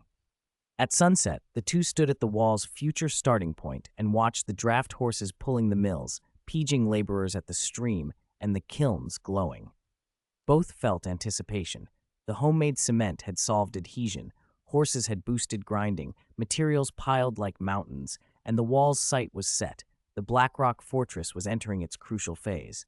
"When it's done, I'm carving Blackrock Fortress over the gate," she too declared. Guzana's blood-red eyes gleamed. "I'll mount the iron cannons I forged on the walls and let any fool who attacks taste the might of the Blackrock tribe." Spring came early in Imperial Year 2429. Wheat fields in the border fiefdom rippled tender and green. Farmers weeded and fertilized. Smoke rose from the distant noble castle, faint laughter drifting from a banquet. The knightly orders that had thundered in winter withdrew to their keeps after the harvest, and peace returned, except along the edge of the howling forest, where green mushrooms grew larger than before. Under their pale caps lay the brewing material the Blackrock tribe depended on. Pieging laborers picked the ripe mushrooms carefully into bamboo baskets while Skinny Pole kept the count. "This season's mushrooms will make 500 jars of strong liquor," he muttered. "If they sell well, the tribe can add to the coffers." But beneath the calm, currents were stirring. "Boss, a messenger from Katushir is here. He says the humans formed a northern border alliance and didn't include them." Kez charged into Ironhold, riding a spider and clutching a crumpled letter. The handwriting was sloppy common. A wobbly skull marked the bottom. That was Lord Iceville's seal. She too was squatting by the wall, watching Pieging laborers lay bricks. He scanned the letter, and a cold sneer creased his face. He'd suspected human plotting. Feluole's caravan had brought whispers last month that human towns were communicating, but Shito hadn't expected them to form an alliance, or to exclude Katushir. This northern border alliance included almost every influential human power in the fiefdom: Cagliari town on the Howling Forest edge, Kessi City in the Benbolun Hills, the garrison at Red Earth Fortress, even a new base of Britannian knights. Only Katushir, the richest and most strategically located town, was left out. Why leave out Katushir? Bone Tree scratched his head, his great axe still flecked with cement dust. Katushir has food and soldiers. How are they useful without it? "Because they think Katushir's unclean," Shito said, tossing the letter back to Kes. He had engineered this isolation. He'd had spider riders spread rumors in human towns, claims that Katushir dealt with greenskins, even a staged story of Lord Iceville meeting a greenskin shaman at night. Humans were already wary of greenskins, and Katushir's prosperity from mushroom wine trade had long bred envy. The rumors stuck. No one wanted Katushir in their league. Perfect. Isolated, Katushir would lean on the Blackrock tribe and become dependent for grain, ironware, and artisans. Feluale says the alliance is an offensive-defensive pact, Kes continued. Their slogan is "Expel the Greenskins." They plan to gather a large army and march south after spring starts. It looks like Bretonia and Prince Patton back them. Otherwise, those scattered towns couldn't unite. Katushir's still recovering from the Beastman siege. They're weak. Shitu's face darkened. Bretonian involvement was serious. Their knights were well-equipped and superior to town militias. If the alliance raised a large force and marched south, the Blackrock Fortress could face its first major test. Worse, if the alliance unified the border fiefdom, the Blackrock tribe's expansion would be stifled. "Have the Spider Riders increase scouting of the alliance. I want to know when and how many they gather," he ordered. "Also, have Big Smart take inventory of our food and weapons. If war comes, the brothers must have bread and axes." Kes left at once. Shito, however, couldn't watch the wall anymore. He needed to assess the tribe's strength. At the blacksmith shop entrance, he found a mud-streaked wandering greenskin kneeling before Gujana, jabbering. The stranger wore tattered leather and held a broken spear, fresh from the south. "He came from the evil lands," Gujana said. "Says there's movement down there." The greenskin's eyes lit when he saw Shito. He scrambled over and spat rough greenskin words. "Boss, greenskins from the evil lands are moving north. They heard fighting up here. Lots of orcs and goblins, but no strong leader, just wandering at the Blackfeather Forest's edge." Shito's heart stirred. The evil lands were a greenskin stronghold, numerous and fierce. If they moved north, they could be a powerful ally against the human alliance. But they were leaderless and disorganized. Without someone to bind them, they'd be useless, or worse, fighting the Blackrock tribe over food and territory. "How many?" Any powerful orcs? Shito pressed. So many. At least 10,000, the wanderer said, scratching his head. A few strong orcs, but none obey each other. They even fought yesterday over a roasted boar. 10,000 greenskins, more than 3 times the Blackrock tribe's size. Incorporating them could double the tribe's strength and give them the confidence to face the human alliance. But subduing that many unruly greenskins would require great power and prestige. Have Skarsnik send spider riders to scout the Blackfeather Forest's edge, Shito ordered the goblin guard. Find those greenskins, especially the strong orcs. See if we can win them over. The guard ran off. Shito stood at the blacksmith entrance, looking toward the half-built wall and calculating. Humans were gathering south. Greenskins were moving north. A great clash approached, and he held intelligence on both sides. This might be the Blackrock tribe's chance to rise, win this struggle, and they could hold their fortress and unite the roaming greenskins under one banner. He could become the greenskin overlord of the border fiefdom. It's a good thing the wall is nearly finished, Guzana said, relief softening her tone. At this rate, it will be done in half a month. Even if the humans attack then, we can hold. Shito nodded. For a year, the tribe had kept low, rarely showing along the Howling Trail. Greenskins restrained their energy, cutting trees, firing bricks, laying mortar. Even fighting had decreased. Shito and the orc boys chafed for release, impatient for the wall's completion so they could celebrate. When the wall's done, we'll throw a feast bigger than last time, he promised. We'll slaughter 50 sheep and brew 100 jars of strong mushroom beer. Let the brothers drink and fight to their heart's content. After the celebration, whether it's the human alliance or the greenskins coming north, we'll take them on. Gujana grinned, tusks glinting. I'll mount the new iron cannons on the wall and let the humans taste Chaos Dwarf forging. The spring breeze rippled the flags along the future wall. Hammers rang from the quarry, kilns glowed, and pieging laborers laid bricks in orderly rhythm. Shito knew the peace couldn't last long. The sounds of human hooves and greenskin war cries were already rising over the near horizon. 108. Praise Father. In the spring of Imperial Year 2429, a heavy morning mist, like a water-soaked gray cloth, lay over the roofs of Cagliari. The only sound that broke the hush was the hammering from the blacksmith, followed by the soft, careful breathing of a young recruit on the city wall. Hans stood on his toes behind him, adjusting the helmet strap with the practiced touch of a man who had cared for steel his whole life. His iron scale armor was lined with fine scratches. The scabbard of his longsword was flecked with rust. Still, his smile was warm as morning sun, the laugh lines at his eyes familiar to every neighbor. In Cagliari, Hans, squad leader of the city defense, was shorthand for reliability. He checked recruits' gear at dawn, chatted with the baker at noon, helped the old vegetable seller with her baskets at dusk. Even the most unruly children would hide muddy hands and call out, "Uncle Hans," when he passed. Too tight and it'll chafe your neck. Too loose and it won't stop a blade. It needs to sit right under your chin, Hans said, patting the new recruit's shoulder with a voice that could have seemed to strike stone. Don't think guarding the gate is easy. If you meet a beastman or a bandit, this iron shell might save your life. The new recruit blushed, and a bearded soldier at his side chuckled while chewing rye bread. Captain, don't scare him. Remember that goblin that stole a chicken 3 years back? You roared once and it fell off the henhouse wall into the mud. Forgot all about the chicken. That's no lie, Hans said, tearing off a piece of bread and eating it with a hearty laugh. The little thing wore a ragged sack and had just put out a claw for the hen when I yelled, "Drop it!" It jumped, slipped face first in the mud, then scraped up and ran faster than a rabbit. Their laughter drifted down to the street. A passing baker called up over the railing, "Captain Hans, next time you catch a goblin, call me. I'll bake you warm wheat cakes." As the sun climbed, the mist burned off and town life swelled. Hans led his men on patrol. At the general store, the owner's wife pressed a small cloth bag into his hand. "These are for Lucy. She said yesterday she wanted strawberry, so I saved them." Hans thanked her, and the moment his fingers brushed the bag, his face melted into something gentler.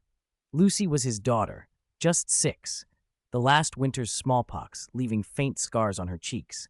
He had sewn her a little linen mask overnight and embroidered a pale yellow daisy on it.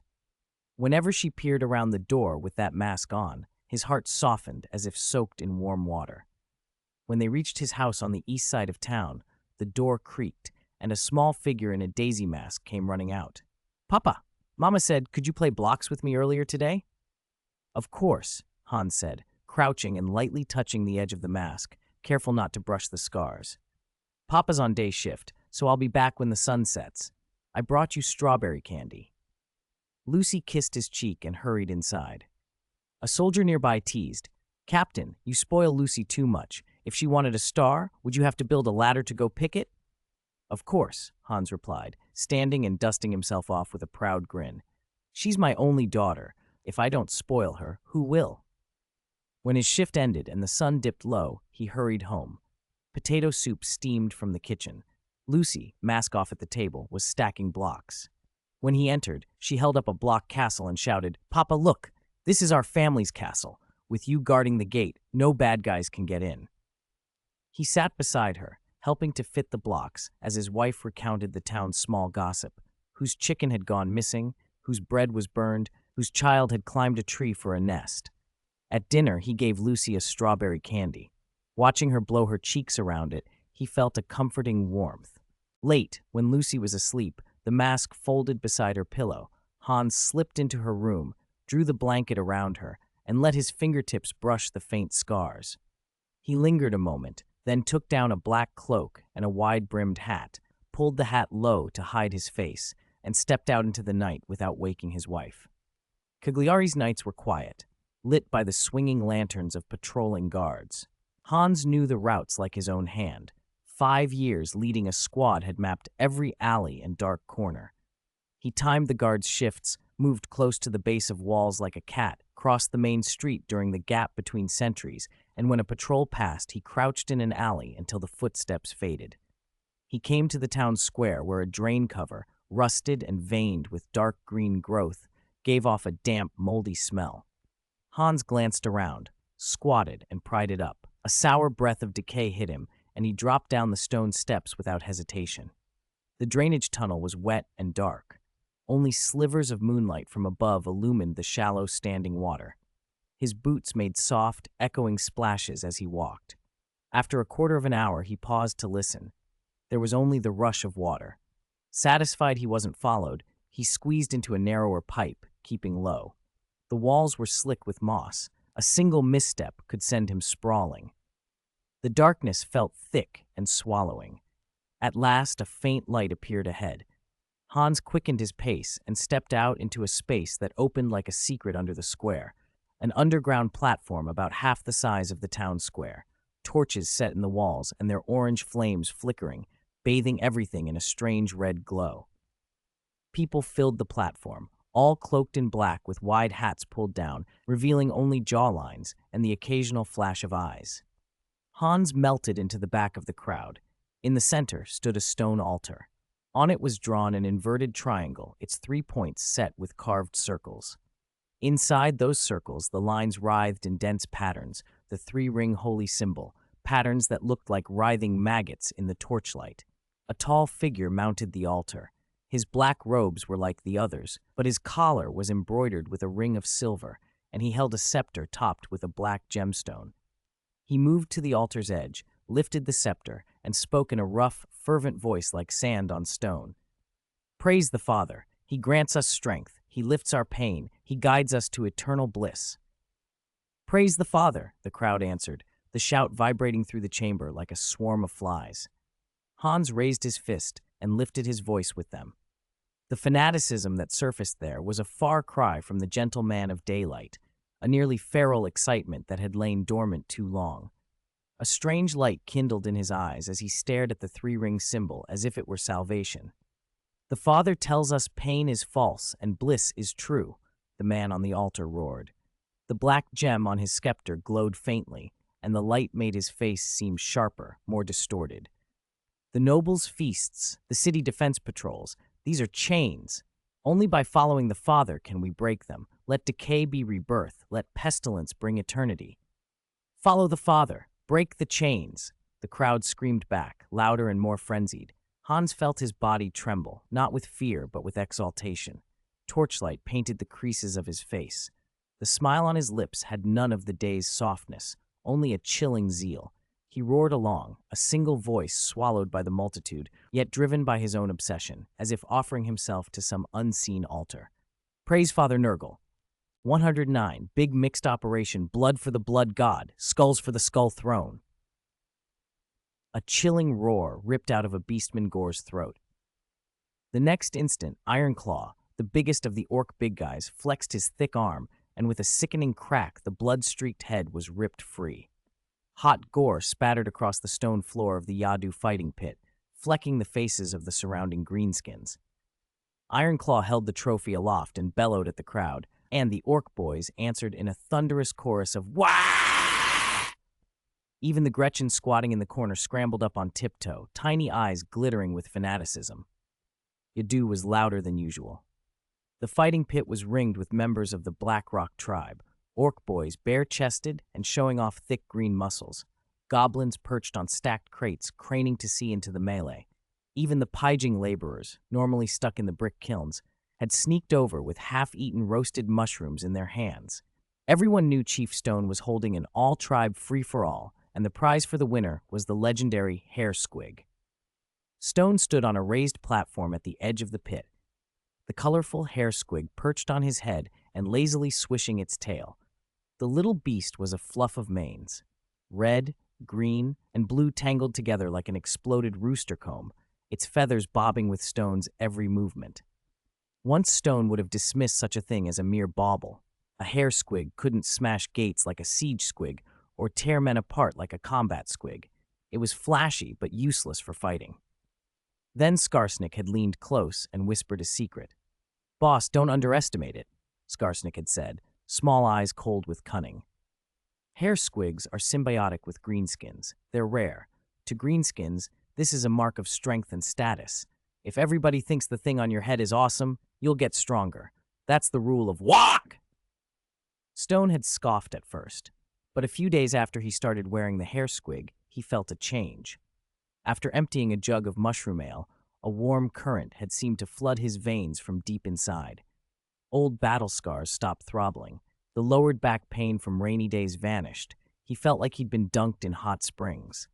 His reflexes sharpened, and his strength swelled. Best of all, the little squig made his hair look outrageous without any fuss.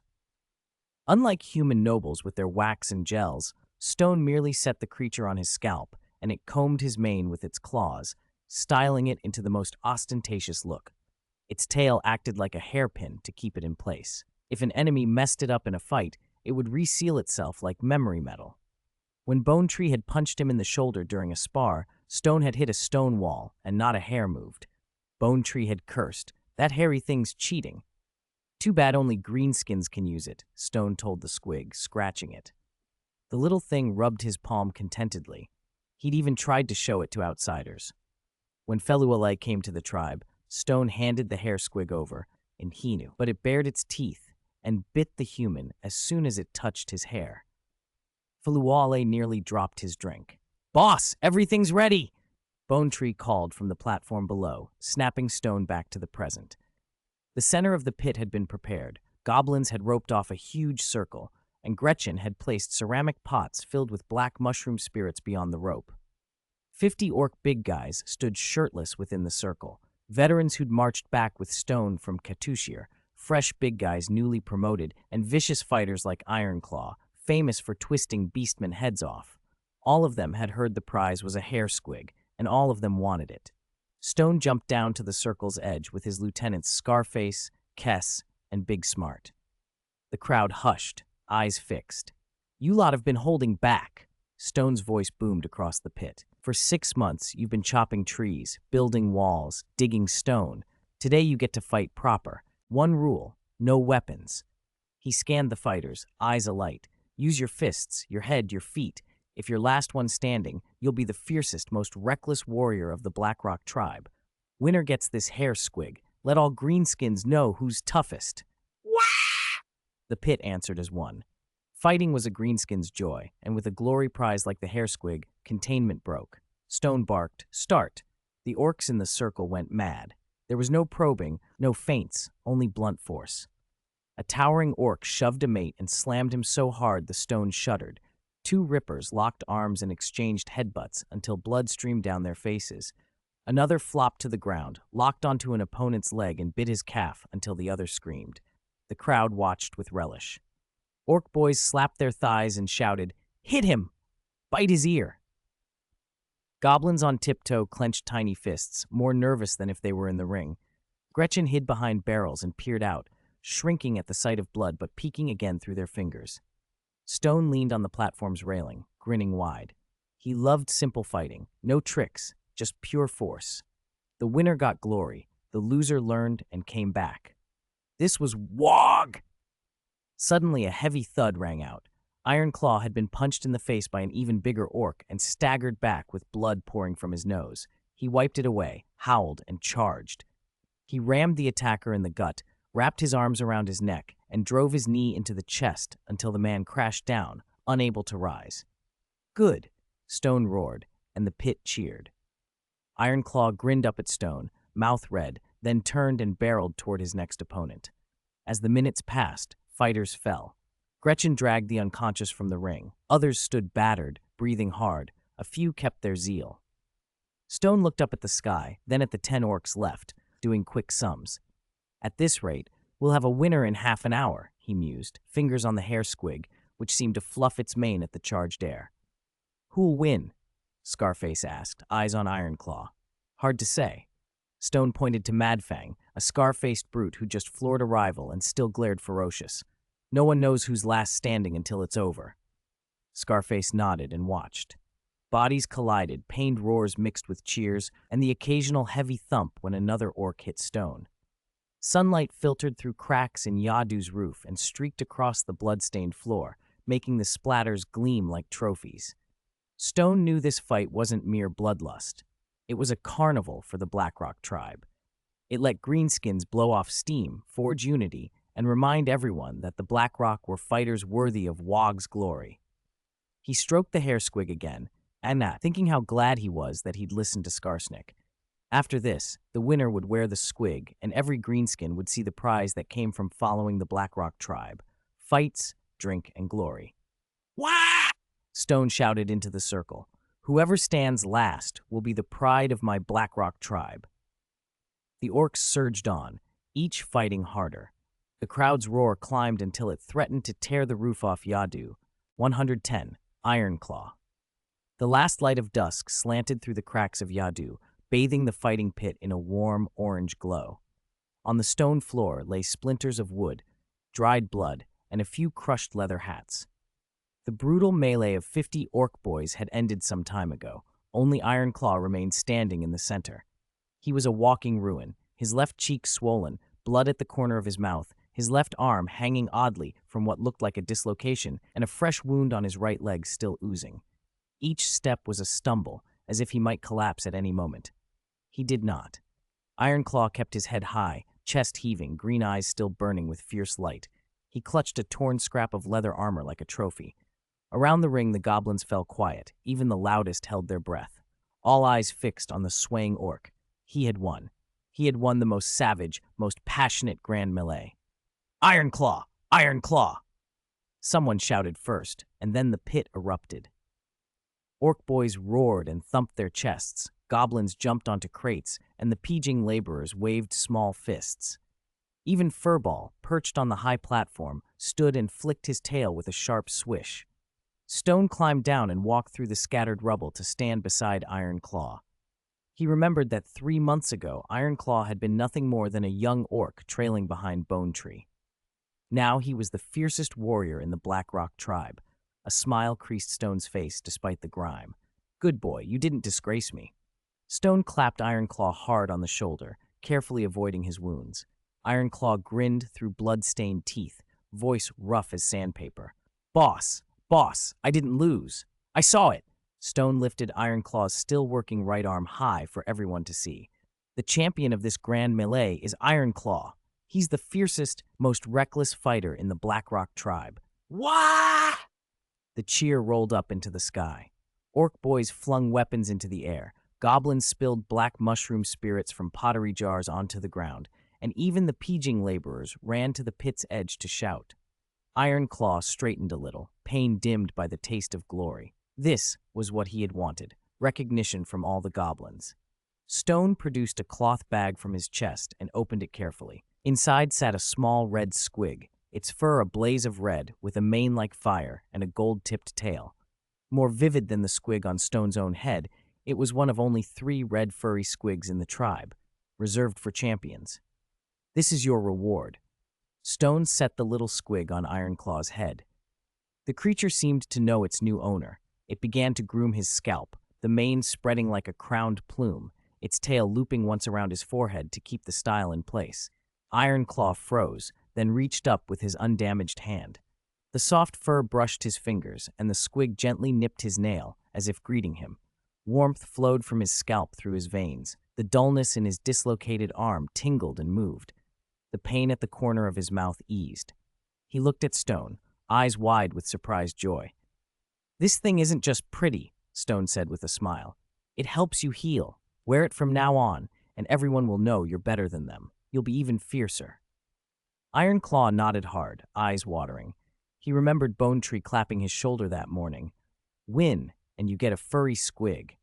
He remembered how, while 3 orc boys ganged up on him in the melee, the only thought in his head had been, "I can't lose. The boss's reward depends on this." Now he had it. He touched the little red squig and felt every cut and ache worth it.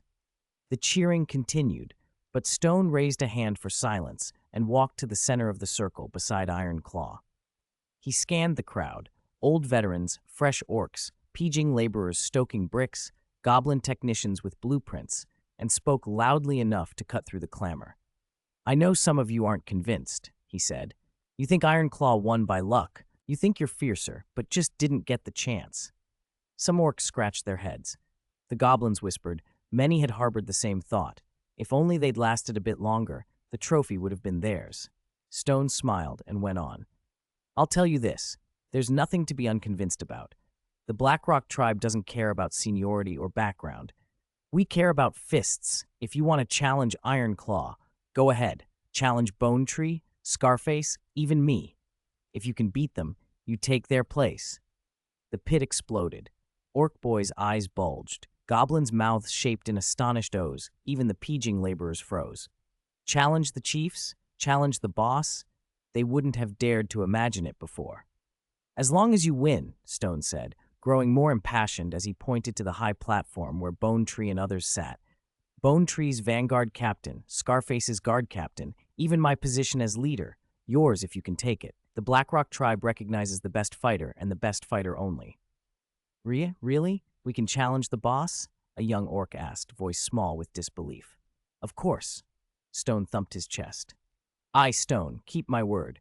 Beat me and I'll give you the leader's post, and I'll give you the furry squig off my head." "Whack!" The crowd went wild. Orc boys swarmed Stone, yelling, "I want to challenge Bone Tree. I want to spar with the boss." The goblins clamored too. Even knowing they couldn't beat the orcs, they shouted, "I want to challenge Big Smart." The pigeon laborers joined in the uproar, hooting, "I want to challenge Skarsnik's butt." Ironclaw watched the boisterous scene, a warm excitement swelling in him. He had once believed the leader's position untouchable. Now the boss said anyone who could fight could have it. This was his tribe. This was why he would fight. All right, don't shove," Stone laughed, fending off the mob. "But no more fighting today. Get yourselves healed first. We feast." A wooden cart rolled in piled high with roasted lambs, smoked meat, and jars of black mushroom spirits. Chubby bounded in with a huge roasted boar whose skin crackled golden as oil sizzled onto the stone. The smell filled the pit instantly. "Eat, drink." Stone grabbed a roasted leg and bit in, juice bursting in his mouth. Ironclaw took a piece too, eating hungrily despite the pain. Bone Tree slung an arm around him and the two drank from a shared jar. Kess and others gathered around the boar to rest the fattiest chunks. The tribe let loose. Orc boys ate and arm wrestled, losers downing a whole jar of spirits. Goblins with wooden bowls challenged each other to drinking contests and rolled drunk on the ground. Pigeon laborers bickered over roasted mushrooms, then quickly shared them again.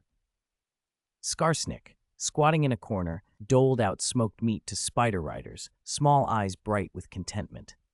Stone sat on a large rock and watched the revelry. Ironclaw, crowned by the red squig, arm-wrestled an orc with a flushed face. Bone Tree, half drunk and swinging his great axe in imitation of chopping beastmen, had the crowd laughing. Furball lay at Stone's feet gnawing a lamb chop, tail wagging like a happy flag. The last sliver of twilight vanished, and torches were lit, the orange flames turning the pit into daylight again. The smell of roasted meat, the sharp tang of spirits, goblin laughter, and Squig's grunts braided into the warmest sounds the Blackrock tribe knew. Stone raised a jar of black mushroom spirits. "To Iron Claw, to the Blackrock tribe, to fights and drinks," he cried. "Cheers!" The whole pit lifted jars and swallowed. The burning spirits fanned their passions, sparked talk of future battles and future glory. Iron Claw set his jar down, tapped the red squig on his head, and looked at his cheering companions and at the boss on the platform. A fierce sense of belonging surged through him. These were his brothers. This was his home. As long as he followed the boss and the Blackrock tribe, there would always be fights, always drinks, and always glory. Night sank in and the revelry in Yadu went on. 111. Gersic, late spring of the imperial year 2430. Deep in the gray mountains east of the howling forest, the morning mist mingled with smoke from hundreds of blacksmith shops in the city-state of Gezhik, forming a heavy iron-gray veil. This city-state surrounded by steel was carved into the mountain itself. Outer walls of rune-etched granite hid a maze of mines and forges within.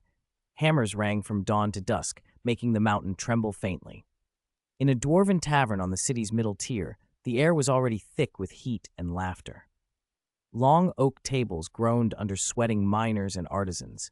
Some had just come up from the tunnels, work trousers still dusted with ore, clutching pottery mugs and sluicing down black mushroom spirits.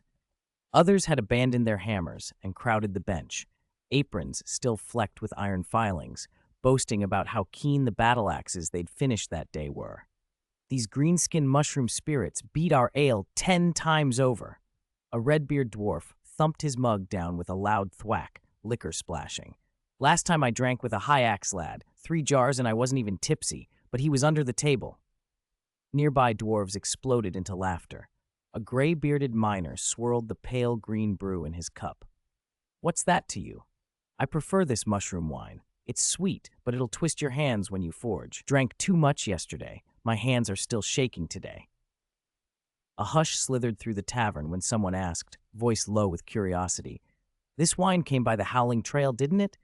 I heard that road's taken by a greenskin clan, the Blackrock tribe." Faces shifted. 5 years ago, the greenskins of the Howling Forest had been a disordered rabble. Steal our mushrooms today, burn our camp tomorrow. Gezhik had sent 200 armored infantry to sweep the trail and scatter the tribes so trade could flow. Now a single Blackrock tribe had emerged, uniting greenskins along the trail and taking control. Rumor said their force was 10 times stronger than those scattered skirmishers. "I rode to Katushir with a caravan last week," a leather-clad caravan guard said, lowering his voice. "They've got a checkpoint at the trailhead. They don't kill, just take a toll. Pay and you go. Stranger still, after you pay they send greenskins on giant spiders to shadow the caravan, like escorts. If we hit groups of beastmen, those greenskins help clear them out." Greenskins escorting caravans? The tavern went silent. To dwarves, greenskins had always meant burning, killing, looting. When did they start being orderly? "True as stone," the guard insisted. "I watched a caravan try to sneak past without paying. The greenskins caught them, didn't kill anyone, just took half their goods and sent them back. Those who paid, they passed without a thief in sight." Conversation erupted anew. Some argued the Blackrock tribe understood trade and could be negotiated with. Others said a greenskin is a greenskin and could turn on you any day. A few wanted another expedition to drive them out and reclaim the trail. Deep in Gezhik's council hall, 5 long-bearded elders met to settle the matter. The hall was hewn from a single slab of granite. Banners of the 5 clans hung on the walls, the axe of the High Axe clan, the hammer of the Conestone clan, the tankard of the Redbeard clan, the tree of the Oakwood clan, and the ripple of the Stone Lake clan. The elders sat on stone seats beneath them, beards braided and ringed with copper, iron-rimmed leather armor, clan tokens in hand.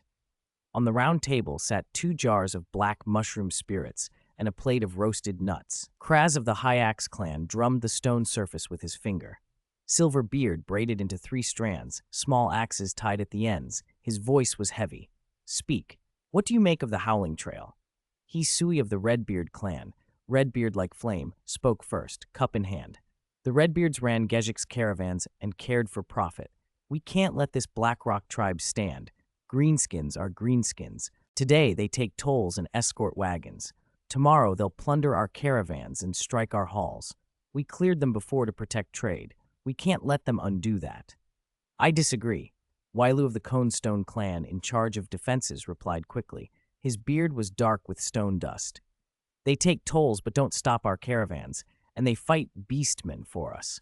Our Howling Trail route cuts costs by 30%. The mushroom wine alone brings thousands of gold each month. If we send troops and cut the route, who suffers? Not the greenskins, us." "He's right." Eye of the Oakwood clan, beard flecked with wood shavings, nodded. "Their force isn't weak. Send too few and we'll lose. Send too many and the mountain's defenses are thin.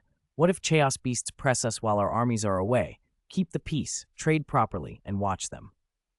Sui bristled. "Maintain the status quo? What of Gezik's reputation? We beat the greenskins back. Now we trade with them. Other dwarf holds will mock us." "Can reputation feed the forges?" Wailu shot back, slamming his mug. "If the trail's closed, our smithies starve for iron and the miners for food. Reputation won't stop chaos." Words boiled over, insults flew. "Brave dwarves fear no one."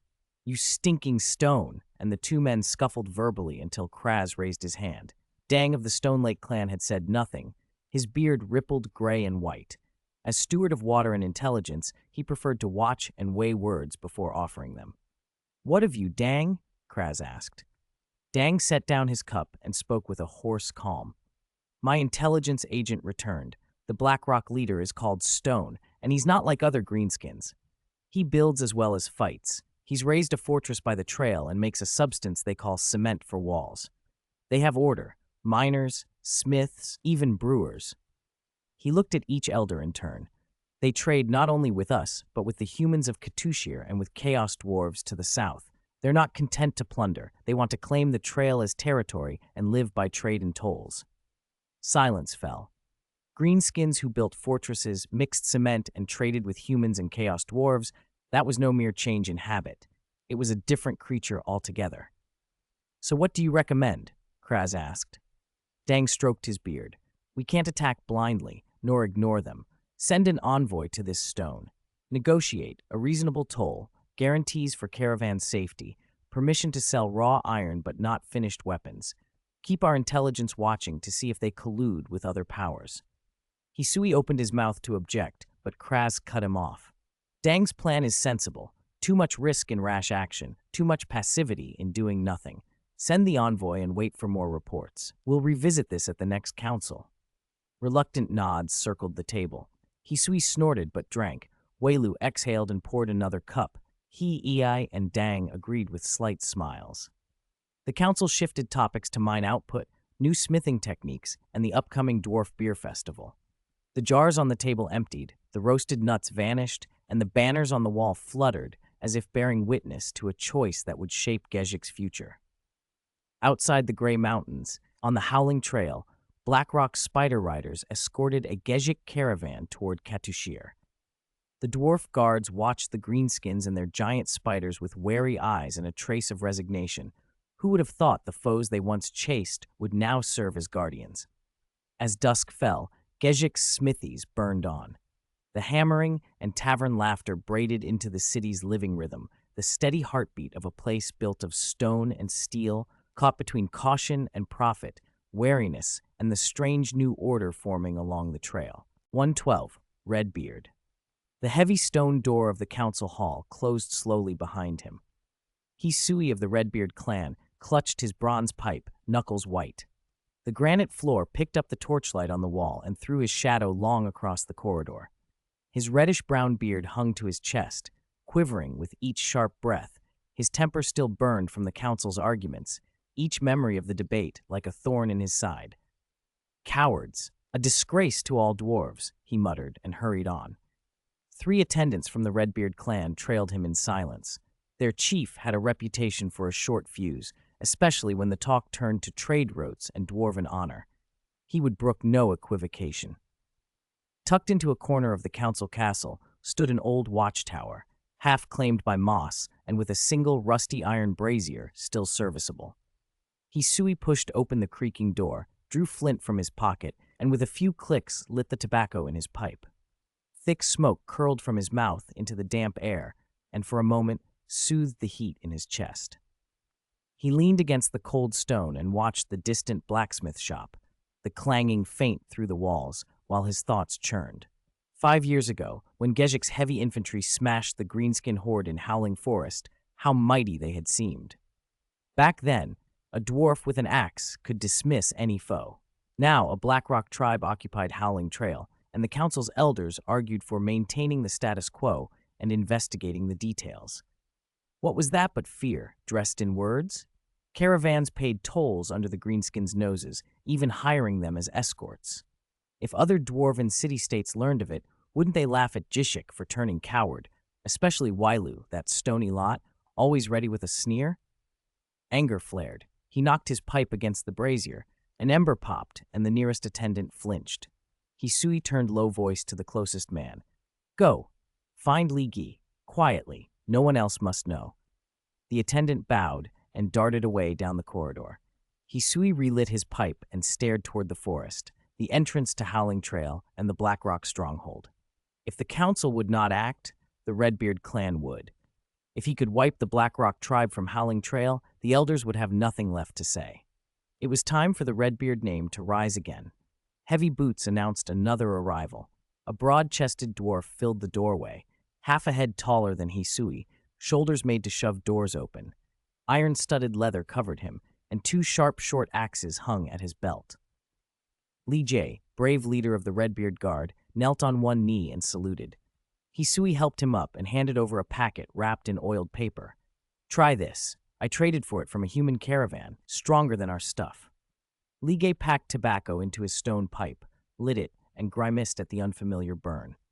Thank you, clan chief. You didn't send for me just to offer a smoke. I take it? Hisui smiled once, patted his shoulder. Li Jie had grown under his eye from miner to guard and then to leader, brave and steady, the clan's trusted blade. The smile faded. The council talked about Howling Trail today. You know how those elders dithered. I won't wait. I'll give you 500 men, fully equipped, our best. Take them to Howling Trail, smash the greenskins of the Blackrock tribe, and take the route back. Li Jie stared, pipe nearly slipping from his fingers. Clan chief, this is madness. Too dangerous. His face hardened. Li Jie had heard the caravan guards. The Blackrock tribe wasn't scattered raiders, but a unified people, nearly 3,000 strong, and they'd built a fortress beside the trail. Worse, they could smith and brew, and even make a kind of cement for their walls. Not like the loose bands of looters he'd fought before. For scattered greenskins, 50 men would do, Li Jie said. But these aren't them. They have a leader, discipline, a fortress. Man, 500 of our best against 3,000 behind walls. I don't have the confidence. Hisui's face darkened. He stared down Li Jie. Have you forgotten the oath of the Redbeard clan? Dwarves fear no foe. When you led 20 men to take back a caravan from the Ratmen, did you say you had no confidence? Li Jie's cheeks flamed at the memory. 20 dwarves against 300 Ratmen, claws and blood and victory. He had chopped off countless claws, come back bleeding, and brought the caravan home. It had been his finest hour, and the reason Hisui trusted him so. But greenskins aren't Ratmen, Li Jie began. There's no difference. Hisui snapped, voice rising. He jabbed a finger toward the blacksmith shop visible from the tower. Look at them forging axes and armor every day. When an enemy comes, they pick up their gear and fight. Our clan lives by these trade routes. Howling Trail is our lifeblood. Greenskins hold it now, and you tell me you have no confidence. Silence fell. Li Jie saw the fury and heard the pride in his chief's voice. The old dwarven lessons rushed back. Dwarves may fall or die, but they do not cower. He flung his pipe into the brazier. Flames spat up in a hiss. The hesitation drained away, and something like iron took its place. He knelt, hand to chest, and his voice boomed. Clan Chief, I was wrong. Dwarves fear no enemy. I will lead 500 men to Howling Trail, slaughter the greenskins of the Blackrock tribe, and take back the road. If I fail, let me die there and never return to shame the Redbeard name." Hisui's smile returned. He helped Ligue up and clapped him on the shoulder. He thrust a heavy money bag into Ligue's hands. 500 gold. Buy ale for the brothers and get ready. 3 days from now at dawn, march out. No one outside the clan must know. Yes, Ligue took the bag, feeling the weight of coin and the heavier weight of responsibility. This was about honor, not just territory. He turned and left, his reddish beard like a banner behind him. Hisui watched until the guard leader disappeared, and the smile faded into a look of sober resolve. The plan was dangerous, but he could not let greenskins strangle the clan's trade or tarnish dwarven honor. He lit his pipe again and murmured toward Howling Trail. "Rock, Blackrock tribe." Moss on the cold wall gleamed green in the torchlight like quiet eyes, witnessing a secret decision that would change Howling Trail. The forge clang still echoed. The tavern laughter drifted faintly. Jezik seemed calm, but an undercurrent was already moving toward Howling Forest. At the same time, within the Blackrock tribe's fortress, Rock turned an iron axe in his hands, the axe Gujana had just finished forging, feeling the balance and weight of it as if fate itself were in the metal. Yadu's giant fighting pit had been turned, for the moment, into an upgrade plaza. Fresh animal hides covered the flat stone floor, and Blackrock tribe banners planted around the high rim snapped in the howling mountain wind. Crooked runes for Gork and Mork were painted on each banner.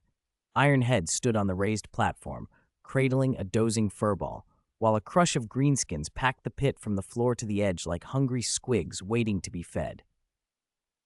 "Quiet!" Ironhead's voice boomed, amplified by shamanic magic, and the clamoring fell away. "You all fought well in Katushir and worked hard on the fortress. Now Gork and Mork will make you stronger." "Gork and Mork! Gork and Mork!" The crowd erupted. Orc boys roared and lifted iron axes. Goblins stretched onto tiptoe, waving spears. Even the Gretchen at the edge brandished tiny sticks. They all understood what getting stronger meant: fighting harder, drinking more beer, grabbing more loot. Ironhead inhaled and, almost reflexively, thought the command: "System, start upgrade." A virtual panel unfurled before him, listing the greenskins awaiting promotion. 578 goblin lads, 206 orc boys, 839 regular Gretchen, 420 goblin slaves. He slid his finger over the panel and ordered the advances in quick succession. Goblin lads, upgrade to goblin archers and goblin spearmen. Orc boys, all advance to orc big guys. Regular Gretchen, become goblin slaves. Goblin slaves, become pieging laborers. A faint, green glow flashed across the sky like the eyes of Gork and Mork and washed the plaza. The greenskins shivered under it and began to change. Goblin lads grew half a head taller, their spindly arms thickened, and the crude stone axes in their hands remade themselves into sharp iron bows or long spears. The archers' bowstrings were bound with animal sinew and quivers filled with iron-tipped arrows. The spearmen's spear tips were polished and their shafts carved with simple anti-slip grooves. The orc boys transformed even more dramatically. Muscles swelled, green skin tightened over bulging veins, leather armor split at the seams, and their axes grew larger, blades flashing cold. They lifted their new weapons and roared. Their voices had deepened with raw strength. The regular Gretchen changed the least. Slightly taller, a small hoe in hand, their dullness replaced by a sharper obedience. Now goblin slaves. The former goblin slaves, given coarse cloth vests and finer small saws and hammers, moved with more purpose and became pieging laborers. Wah! The pit exploded in a deafening cheer. Orc big guys punched chests and tested their strength. Goblin archers strung bows so the air hummed. Pieging laborers clustered around their tools, eager to tinker. Furball woke and whined at the sky as if echoing the god's blessing. Ironhead's smile faded as he checked the system panel. He'd had 1,250 wah points built up from the Katushir campaign, clearing beastmen remnants and daily training, but the upgrades had just spent 1,180 points. Only 170 remained. It felt like a bone picked clean by a squig. He remembered how he'd started. When he first transmigrated into this world, he'd been a weak Gretchen with 10 wah points, barely enough to become a goblin. He'd clawed his way up by robbing humans, fighting other greenskins, and battling beastmen, earning points until he became a goblin shaman and then leader of the Blackrock tribe. Without walk points, he'd have been eaten by beastmen or swallowed up by other tribes long ago. Walk points weren't just worship, they were currency for greenskins as much as power. They upgraded troops, unlocked buildings, bought weapons, and fueled stronger shamanic magics at critical moments. Over the years, Ironhead had learned how the system awarded them. There were two main paths. The first was victory in large-scale battles. If both sides numbered over 500 and the Blackrock tribe won, the system rewarded points based on the scale and outcome. The Katusher fight, where they'd routed more than 3,000 beastmen, had paid out 579 points, the largest single windfall he'd ever received. The second, most important path was killing chaos-aligned creatures. Only by slaying beings devoted to chaos, chaos-tainted humans, beastmen, skaven, chaos dwarfs, or demons, did walk points flow. Ordinary humans, dwarves, or neutral creatures yielded nothing, no matter how many fell. To put it bluntly, the system wants me smashing the servants of chaos, Ironhead muttered, and he didn't mind. Chaos was the world's real threat. Sooner or later, everyone, humans, dwarves, greenskins, would face chaos armies. If he wanted the Blackrock tribe to survive and grow, to become strong enough to save themselves, and maybe the world, fighting chaos was unavoidable. It also fit the tribe to a T. Greenskins never tired of battle. They wanted to fight, feast, and fight some more. During the Beastman War, the orcs had stayed awake for 3 days from excitement and still claimed they hadn't fought enough. Now, after the upgrades, the orc big guys crowded Ironhead every day demanding another fight. Not yet, Ironhead said with a wry smile. Once the fortress is finished and Furball grows up a little, I'll take you to Blackfeather Forest to teach those chaos-worshipping beastmen a lesson. You'll get your fill. Wah! The answer thundered back. Orcs brandished axes, goblin archers fired a scattering of arrows that stuck in the distant stone wall, and pieging laborers stamped off toward the brick kiln, already looking forward to the post-battle feast. Roasted mutton, frothing beer, and new tools to tinker with. Ironhead watched them go, and the sting of spent points eased. The tribe looked stronger. The orcs fighting lust, the goblins' finer weapons, the laborers' eager hands. It had been worth it. Above Yadu, the green glow faded, leaving blue sky and drifting clouds. From the direction of the growing fortress came the steady clink of hammer on anvil, where Gujana was forging better weapons for the new orc big guys. At the Howling Trail entrance, spider riders patrolled, eyes fixed toward the gray mountains for any sign of sneak attacks. 4 chaos gods, you wait, Ironhead thought fiercely. One day I'll lead the Blackrock tribe to tear through your armies and make Gork and Mork's name echo across the world. He raised his arm and called down to the tribe. Upgrades done, orc boys to the training ground, practice axes. Goblin archers, to the firing range, practice your shots. Pyging laborers, help at the brick kiln. When we're ready, we'll go fight the biggest, most exciting battle. Wah! The greenskins roared and stamped off to their tasks, the pit trembling under their weight. Their laughter and chatter filled the corridors. Gretchen legs churned in a blur. Yadu brimmed with life. Ironhead stayed on the platform and stroked Furball, who had woken and was contentedly licking his finger. He knew the wah points would come back. So long as there were fights to be fought and chaos to be cut down, the pile would grow again. 114. The Walls of the Howling Forest. The morning mist in the Howling Forest had not yet lifted when a little used fork off the Howling Trail showed fresh, deep ruts from wagon wheels. 30 wagons, their loads covered in coarse burlap, creaked along the rough track. The wheels kept sinking into mud pits, and the draft horses would snort and paw at the ground. That branch was normally avoided. The surface was strewn with stones and puddles, and even the local woodcutters refused to take it. But today, the caravan had no choice. The guards rode in various styles, but all wore a hard, wary air that warned strangers to keep their distance. Over a dozen mercenaries in battered leather armor moved among the wagons, scimitars and crossbows at their hips. 7 or 8 broad-shouldered, barrel-bellied ogres strode beside the wagons, towering 3 or 4 heads above ordinary men.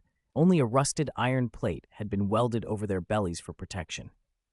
They carried meteor hammers and long axes the size of a man's head, each step making the earth tremble.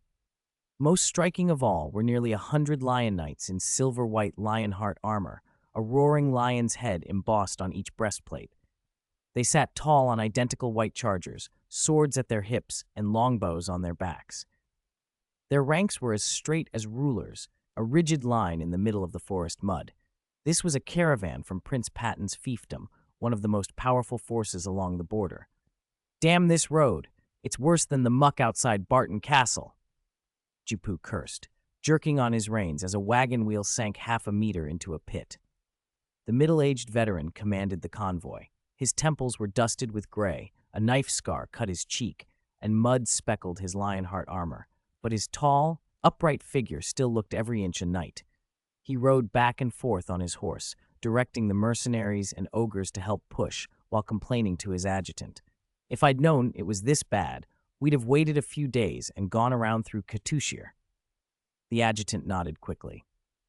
"Sir, the Northern Border Alliance forbade passage through Catastrophe. They claimed they're worried we might be colluding with the Greenskins." "Colluding?" Jipuke barked. He pulled his horse to a halt and pawed the ground. "We trade with the dwarves of Gezhik, not drink with greenskins. When I get back to Barton, I'll tell the prince what fools some of those alliance commanders are." He was still swearing when a scout's shout cut him off. "Sir, there's something ahead." Jipuki's pulse tightened. He urged his horse toward the head of the column. The scouting knight pointed into the trees, face ashen. Through the sparse branches, a broad, straight wall loomed out of the mist, a city wall built of blue bricks. Jipuke dismounted, drew a telescope from his breast, and peered. The bricks were a uniform blue, neatly fired. Gray-white mortar held them together, gleaming like cold metal in the fog. Using a large tree as a reference, he estimated the wall at least 25 meters high, nearly 5 meters taller than the walls of Prince Patton's castle. Dark green shapes moved along the battlements, darting back and forth with alarming speed. Built by greenskins? Jipuki's voice shook. He had spent 30 years on the borders and had seen every greenskin tribe. Those creatures put up crude palisades of logs and mud, maybe a crooked stone wall at best. But this was regular, well-constructed, and vast. The only greenskin force known in the area was the Blackrock tribe along the Howling Trail, and even that seemed unlikely to have the skill or resources for such masonry. Shocked murmurs rippled through the caravan. The mercenaries stopped pushing and stared. The ogres scratched their round bellies and made low gurgling sounds. The lion knights tightened their grips on their swords. No one trusted greenskins, and no one knew if the creatures would suddenly rain arrows down on them. "Sir, what do we do?" the adjutant asked, leaning in. He sounded uneasy. "Shall we send scouts ahead?" Jipuke lowered the telescope and frowned. His mission was simple: deliver silk and spices from Prince Patton's lands to Gezhik and trade them for iron ore from the dwarves. A clash here would cost lives and delay the trade. The wall looked formidable, and he had no idea how many greenskins stood on top. If they provoked a fight, they might not win. "We'll pass quietly," he decided. "Put the weapons away and keep silent. Follow me slowly. As long as we don't provoke them, they shouldn't attack." He swung into the saddle and led the caravan forward. The mercenaries sheathed their scimitars with obvious reluctance. The ogres hoisted their meteor hammers onto their shoulders, and the lion knights loosened their grips. The formation remained neat, but the men carried less of their former menace. The wagons crept along the rutted path toward the wall. Close up, the wall's details were clearer. The blue bricks were evenly fired and set in neat courses. The battlements were regular, and fast-moving green figures patrolled the parapet like monkeys. At the corners, Jipuke could spot wooden watchtowers where greenskins peered out. His hands began to sweat. Greenskins were unpredictable. Would they let the caravan pass, or would arrows suddenly fall? They passed beneath the wall without incident. The greenskins on the battlements watched, but made no aggressive move. Jipuke exhaled and urged the convoy to pick up speed, eager to be off that side track. Once the wagons had turned back onto the main Howling Trail and gained some distance, he couldn't help glancing over his shoulder. Half of the green figures on the wall had disappeared. Only a few scattered shapes remained, moving along the crenellations. Jepuke's blood chilled. Those figures had been archers. He realized then that many on the wall had been ready to shoot, but had held their fire. They must have been awaiting a command. He spurred his horse and raced to catch up with the convoy, thoughts only of putting as much distance as possible between them and that mysterious green-skinned fortress.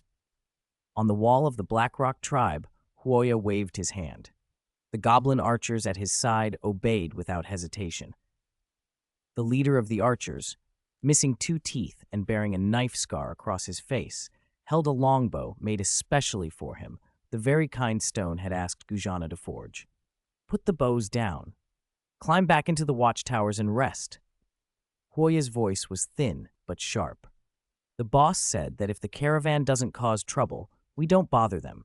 If they try to dodge the toll, we'll shoot then." 50-plus goblin archers unstrung their bows and clambered down ladders into the adjacent watchtower. When the caravan had passed beneath the wall earlier, they'd had their bows at full draw, arrows trained on the wagons. With one command, they could have unleashed a rain of missiles.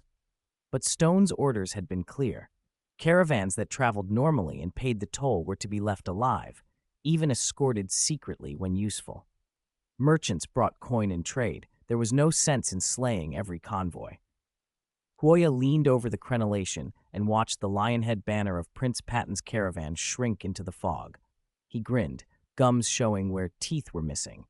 "Prince Patton's wagons," he said. "They'll pay double next time." The wall trimmed the damp forest air, and the Blackrock tribe's battle banner fluttered. In the watchtower, the goblin archers passed around roasted mushrooms and laughed in low bursts.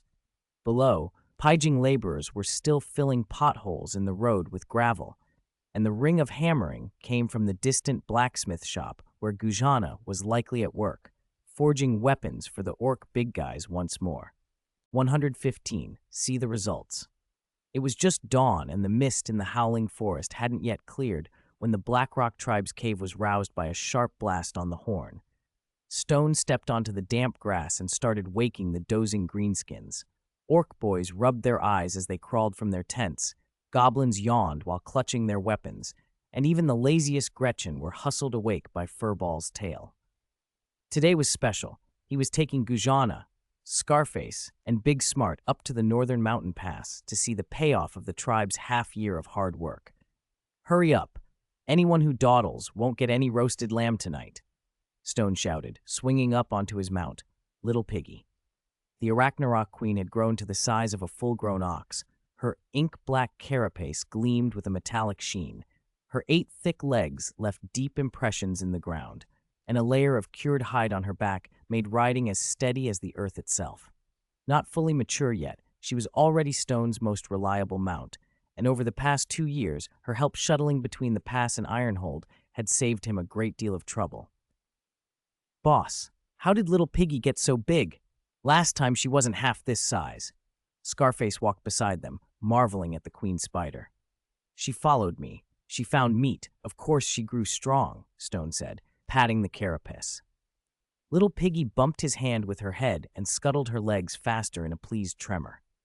The procession moved out in grand fashion. Stone rode Little Piggy at the front, with Gujana, Scarface, and Big Smart beside him.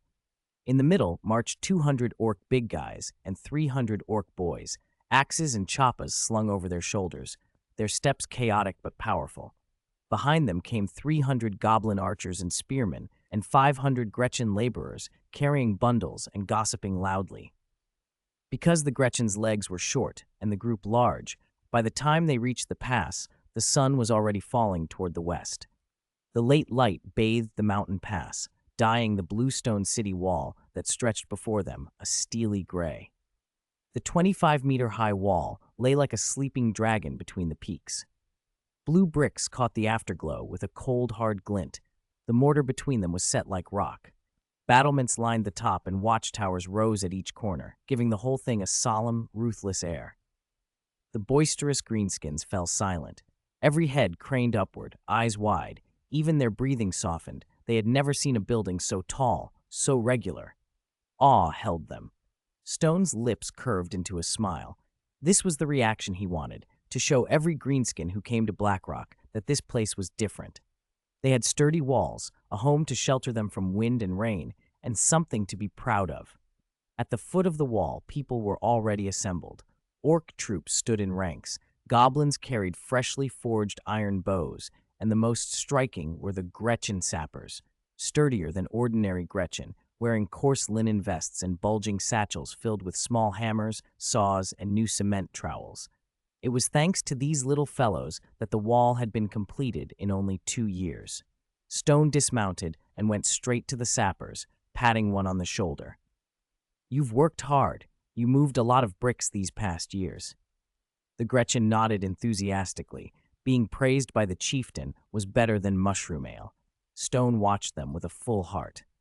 In the past 2 years, the Gretchen had been everywhere, digging clay by the stream and forming brick blanks, grinding mortar, hauling stone up to the wall, squatting on scaffolds to lay bricks. Every step had needed their hands. Without them, the wall would never have gone up so quickly. But the biggest credit belonged to Chief Engineer Guzana. Stone looked at the Chaos Dwarf woman at his side. She wasn't in her usual blacksmith leather, but a clean linen dress. Her dark gray skin seemed steadier in the last light, though the circles under her eyes hadn't faded. Over 2 years, she had redrawn plans dozens upon dozens of times, changing the mix of brick and stone, adjusting the wall's incline, optimizing watchtower positions, always pushing for perfection. Even when Stone threw out sudden ideas, add a tower here, dig a moat there, she would stay up late calculating and come back with workable solutions. Without her, the wall might not even be straight, much less as solid as it stood. "Guzana, thank you," Stone said sincerely. She hesitated and then grinned, showing 2 small tusks. "Thank me for what? I want to see how the iron I forged and the wall I designed truly stand." Scarface chimed in, scratching his head. "We orcs didn't slack either. When clearing the forest, I led my brothers to chop trees for 3 months, calluses like armor. When compacting the foundation, we ran faster than squigs for the beer reward." Stone nodded. He remembered every drop of sweat, orcs felling trees under the sun, piling trunks like small mountains. Goblins and orcs pounding the foundation with stone rams until the ground was harder than iron. A 2-year round-the-clock watch to keep beastmen raids and passing human caravans from disturbing the site. Their motivation had been pride, yes, but also the beer and roasted lamb he'd promised. Big Smart and the other leaders had kept things running, stock-taking, food distribution, patrols, training captives, so construction could go on. As Stone's thoughts wandered, a familiar ding chime rang inside his head, the system notification. "Special building, Bluestone City Wall, detected as established, meeting Greenskin City Development Standards. Congratulations, host. You have received Watchdog Retainer Slots 1. Can designate any greenskin within the tribe to be promoted to an exclusive defensive retainer. Bluestone City Wall is judged as a Level 5 Greenskin City core building. Host's current tribe level is Level 3. Early completion of a Level 5 building locks in the Cross-Level Construction achievement. Energy fluctuations of Will of Gork and Mork detected within the building's core, triggering a special reward. Unlocking special building Wolf Den can train greenskin wolf riders. Stone froze. A Level 3 tribe had just built a Level 5 structure, and it had triggered a special reward. He hurriedly queried the system mentally. What does this mean? Isn't this city wall a Level 4 building? How did it become Level 5?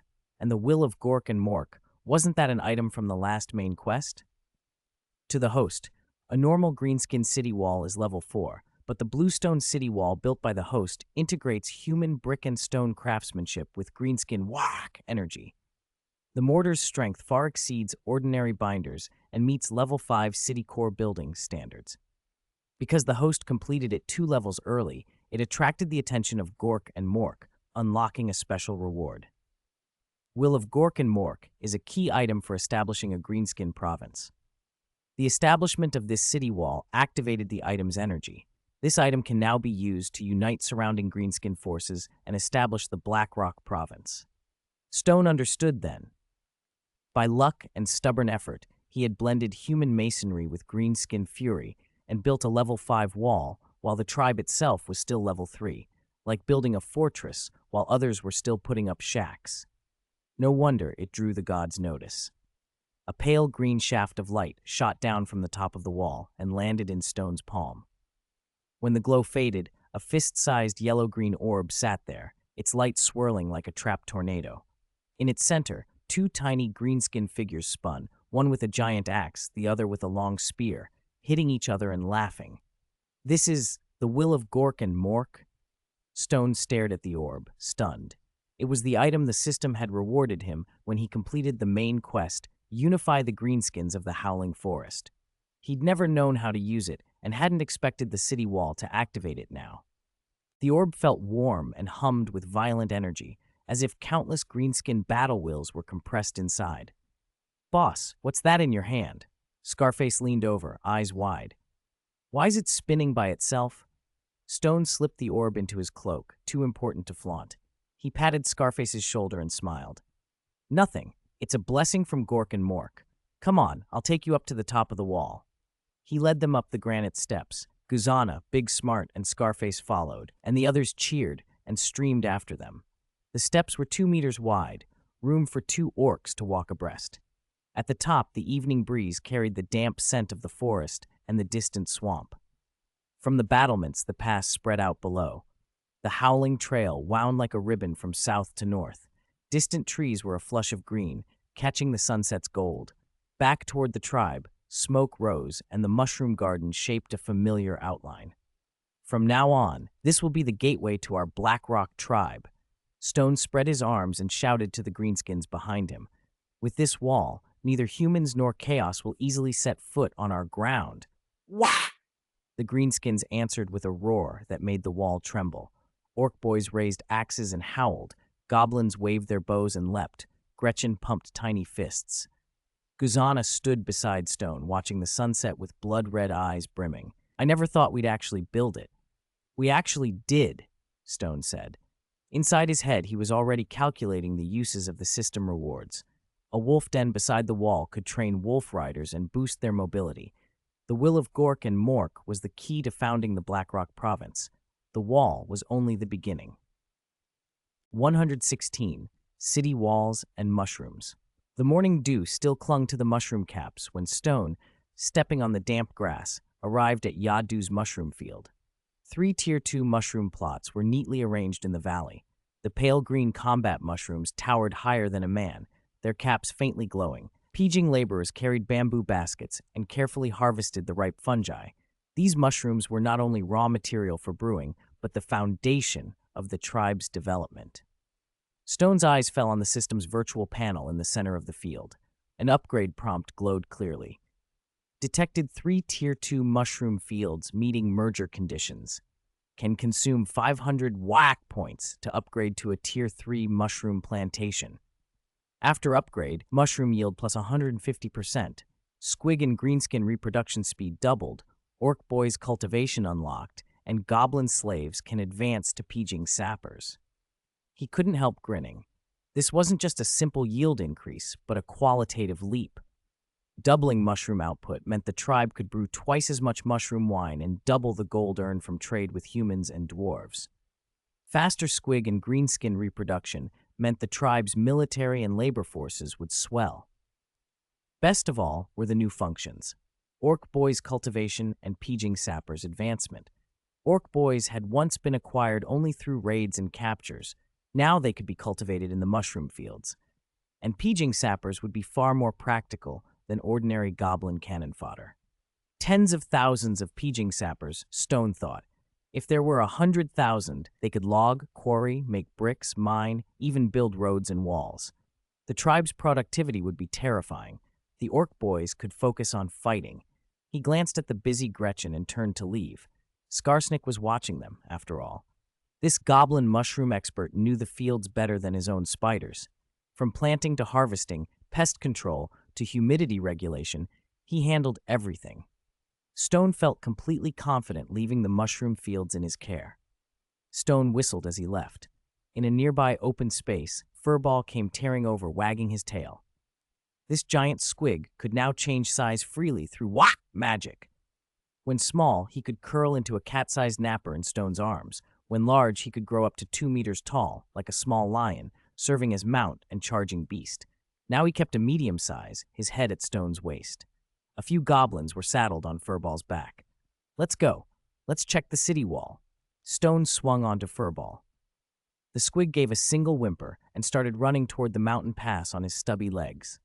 Last time Stone had only shown the results briefly. This time he needed to inspect the details. The wind rushed past his ears, carrying the sharp scent of the forest. Furball ran steadily and swiftly, more agile than the slower mounts. Soon the green city wall rose up before them. Below it a crowd of greenskins had already gathered, newly upgraded big orcs, goblin archers, and pyjing sappers with fresh tools all craned their necks to look at the great structure they had helped build. When they saw Stone approach, they made way, eyes full of reverence. In their view, a leader who could build such a wall was almost a god sent by the Wog gods.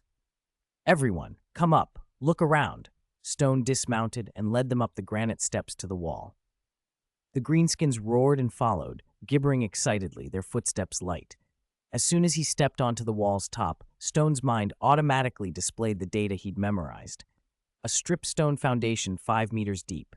Above it, green bricks. The wall spanned between two cliffs, 278 meters across, 6.7 meters thick, and 25 meters high. 25 meters. From the edge, the greenskins below looked like ants, and even Furball seemed small. Stone imagined how the orc boys of other tribes would gape at 50-centimeter-tall Gretchen building such a structure. It was a greenskin miracle.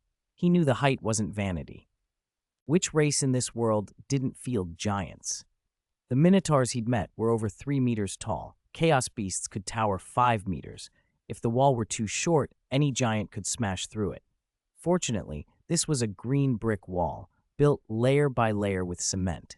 With a strong foundation, even a 5-meter chaos beast would have a hard time breaking through. "Boss, why aren't the gates the same size?" a goblin archer asked, pointing at the openings. Stone looked. The wall had 5 gates. The largest, in the center, was 4 meters wide and 5 meters high, its frame carved from a single block of granite and decorated with simple runes associated with the warboss deities. 2 smaller gates flanked it, 3 meters wide and 4 meters high, shorter than the main gate.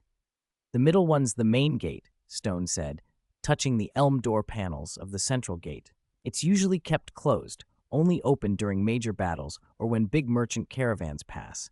The smaller side gates are for daily traffic. You'll use them for patrols and hunting." He ran his hand over the century-old elm, tough wood that could withstand ordinary iron axes. "Right now we have to use wood. When our ironworking improves, I'll have Gazana sheath these panels in iron. Then not even musketeers will pierce them." The greenskins breathed in awe and reached to feel the wood's hardness. Stone led them next to the watchtower above the main gate. It stood about 2 meters high, a stone and wood structure big enough for 10 orcs on duty. 2 giant crossbows, forged by Guzhana, were mounted there, their shafts thicker than an adult arm, their bolts tipped with fine iron that flashed coldly. "From here you can see everything on the mountain pass," Stone said, climbing up and pointing toward the distant howling trail. "We'll spot enemies coming and prepare." The greenskins rose on tiptoe to peer down the trail. Even passing wild rabbits were visible. "Amazing! Beastmen won't sneak up on us anymore," a big orc cried. Stone smiled and then led them to the corner towers at each end of the wall.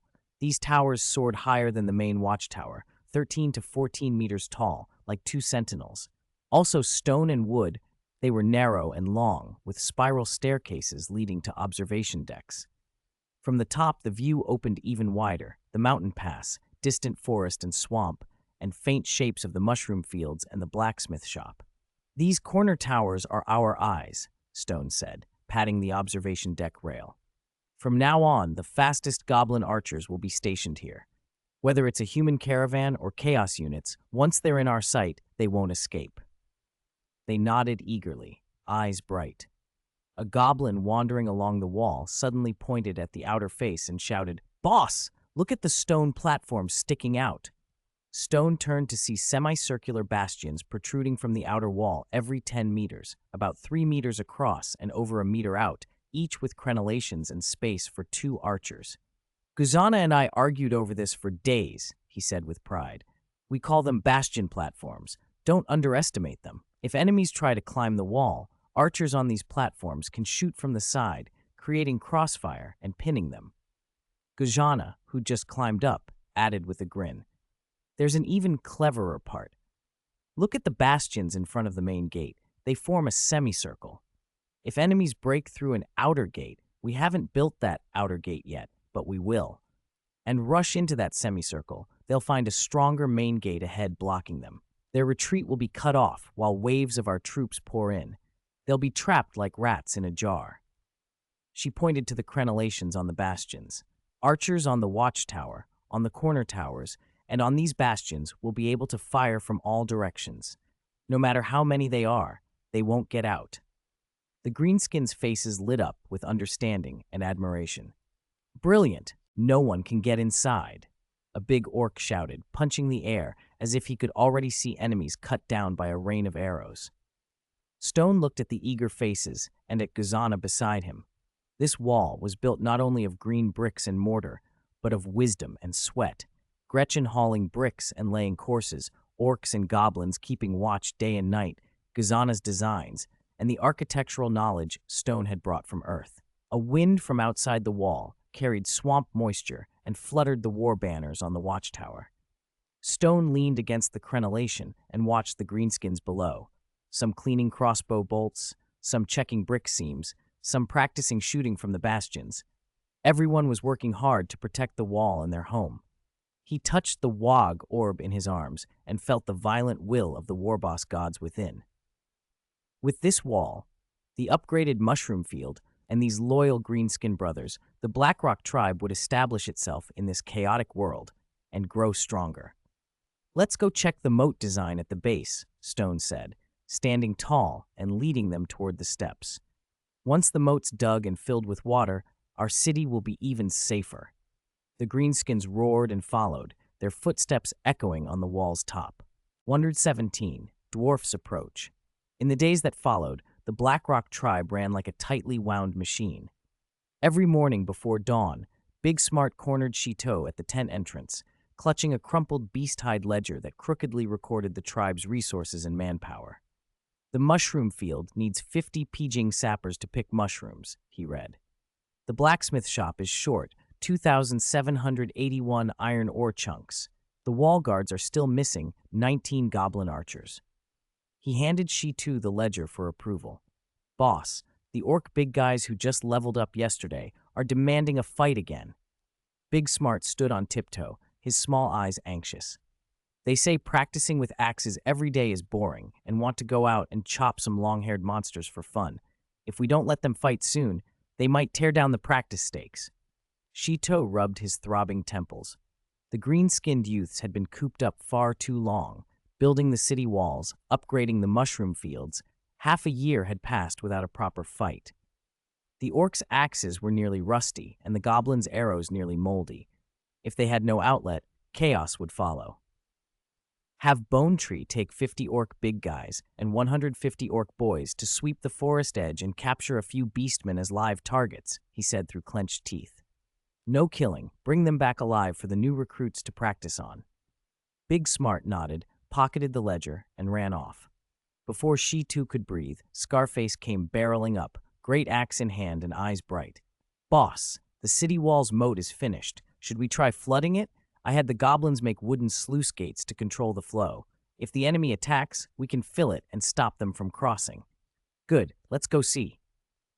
Chiteau's spirits rose, and he put aside his worries for the moment.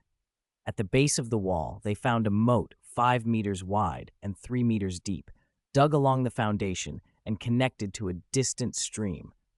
Goblins were installing wooden sluice gates while Peejing sappers laid bricks along the banks to prevent mudslides. Open the gates, Scarface ordered. The goblins yanked the sluice handles, and the stream rushed through the channel into the moat, filling it halfway in moments. Sunlight scattered across the water, throwing shimmering reflections against the gray-green wall. It looked like a silver ribbon bracing the fortress. Magnificent, Chiteau said. With the moat, bastions, and platforms, even a human heavy infantry assault would be costly. He did not notice, however, that a dangerous shadow was closing on the Blackrock tribe. Deep within the howling forest, in a secluded oak grove, 500 heavily armored mountain dwarves moved like a single coiled instrument. Sunlight filtered through the leaves, glinting off polished armor and reflecting a hard, cold light that betrayed nothing. Their footfalls were light on the leaf litter, their breathing barely audible. At the front marched 100 heavy infantry, taller than ordinary dwarves, broad-shouldered enough to shove aside branches. Their steel plates were half a foot thick, engraved with dense defensive runes. They carried heavy axes and great hammers as tall as a man. The heads were stained with dirt from a long march. Each step made a soft clank masked by the forest's rustle. Flanking them were 20 long-beard warriors on each side, the elite of dwarf fighters. Their knee-length beards were braided with copper rings. Lighter armor than the heavy infantry let them move quicker. Short muskets hung at their waists, barrels gleaming dark. Axes and greatswords at their sides caught the light as their sharp eyes swept the woods for any rustle. In the center of the formation marched 80 dwarf musketeers. They wore light leather and copper-tipped helmets and carried long matchlock guns, barrels etched with runes of accuracy. They were not only ranged specialists, each had a sharp hand axe at his waist, the blade polished bright, their close combat skill equal to any infantryman. They kept to a disciplined formation, muzzles pointed down to avoid accidental discharge. Behind them rode the squad leader, Li Gay, on a short-legged horse that nevertheless made him stand noticeably taller than his kin. He wore Redbeard clan iron-plated leather armor, reddish-brown plates that matched his beard, and was followed by 15 bodyguards, the clan's most elite disputants. They carried single-handed swords, dwarf crossbows, and some bore round iron shields stamped with roaring rhino heads. Others hefted heavy warhammers. Li Gay's gaze swept the woods ahead as he held a parchment map marked with dwarven script, the Black Rock tribe's location and the route of the Howling Trail. The map had been bought for a large sum from a human caravan. It could not be perfect, but it was better than nothing. 3,000. Li Gay felt the weight of that number. 500 elite men against 3,000 greenskins, plus a defended wall and the advantage of position. Victory would be hard. Yet he recalled Clan Chief Hisui's solemn orders: wipe out the Black Rock tribe, reclaim the Howling Trail, and show the other clans the might of the Redbeard clan. Dwarves could die, he told himself, but they could not retreat. The rear units were a fearsome sight. 30 butchers marched bare-chested, their muscles sheened, and their skin tattooed with red runes that looked like dried blood. They carried massive butcher's axes with heads wider than a man's torso and handles wrapped in bloody cloth. They bore the huge weapons as easily as others bore spears, their faces twisted with bloodjoy. At the very back rode 30 Argali riders on towering mountain giant rams, beasts tougher than war horses, armored with steel barding and horns sharpened to curved scimitars. The riders wore heavy armor like the infantry and carried long spears and longswords. They moved slower but looked like mobile fortresses. Lord Li Gay, the entrance to the Howling Trail is just ahead. Any further, and we'll be in Black Rock territory, a Longbeard whispered. Shall we send scouts? Li Gay signaled a halt. 2 long-beard warriors stripped off heavy plates, left only light leather, and slipped into the trees like monkeys. Time stretched. Li Gay sat astride his short horse, fingers resting on the haft of his hand axe. The map's words and Hisui's command were playing in his head. Greenskins were not mindless beasts. They had leaders, walls, and numbers. Caravan guards had even claimed these greenskins could make a kind of cement that bonded bricks more tightly than mortar, resistant even to battering rams. "My lord, the scouts are back," a bodyguard called. The Longbeards emerged looking alarmed. "There's a blue brick city wall at the mountain pass ahead, at least 25 meters high," one panting scout reported. "There's a moat at its base and archers patrolling the parapets." 25 meters? Li Gay's chest tightened. He had seen human walls no taller than 20 meters. How had these green skins built such a rampart?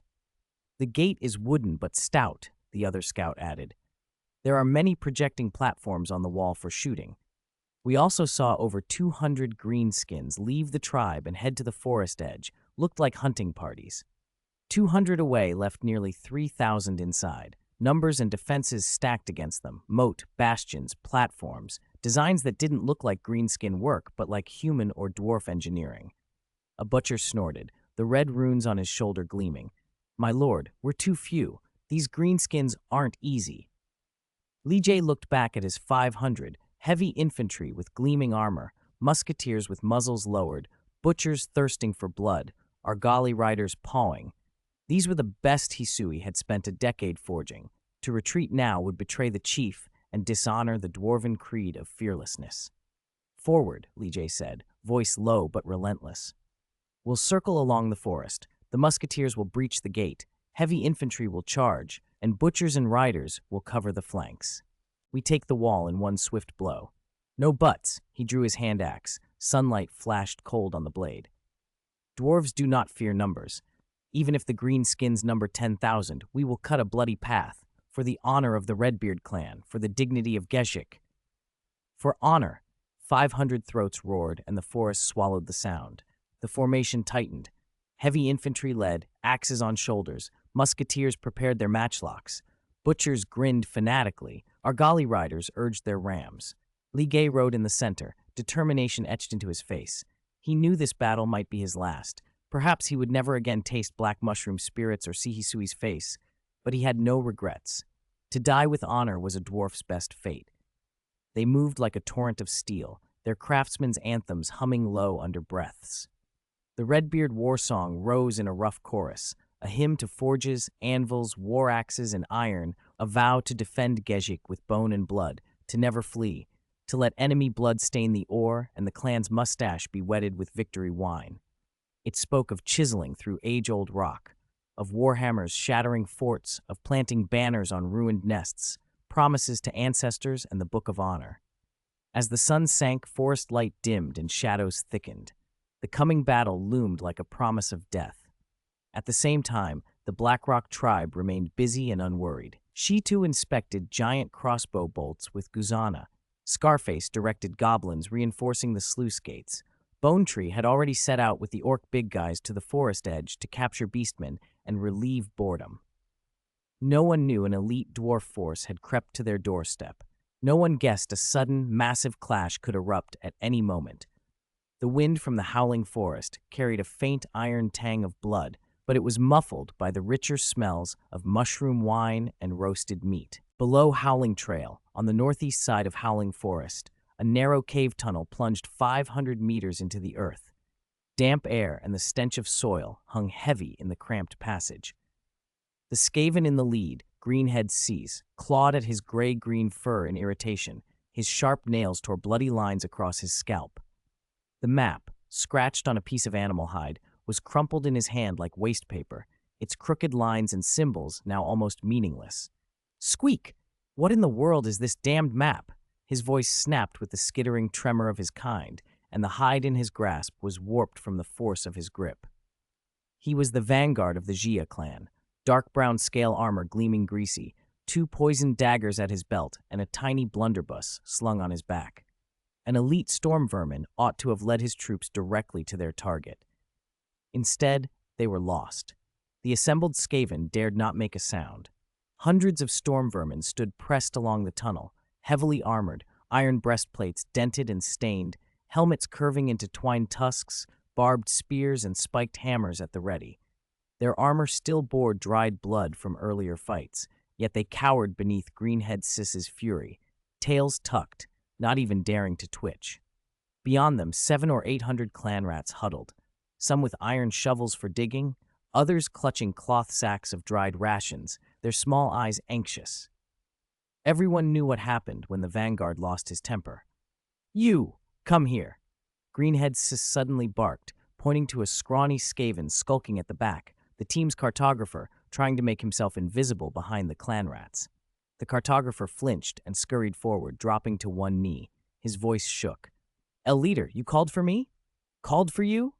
Sis sneered and slapped the back of the cartographer's head so hard the creature landed on its belly. "I'm calling you to pay for your mistake." He stamped on the map, grinding it under his claw. "You fool! You can't even lead us down a single tunnel. We're supposed to be going to Katushir, not wandering into godforsaken rock. What use are you?" The cartographer lay face down, murmuring into the dirt. Leader, I drew it from the marks the clan leader gave me. Who could have known the earth veins would shift? We slipped off course while digging. We slipped off course? Sis's claw dug into the cartographer's back. Is that your excuse?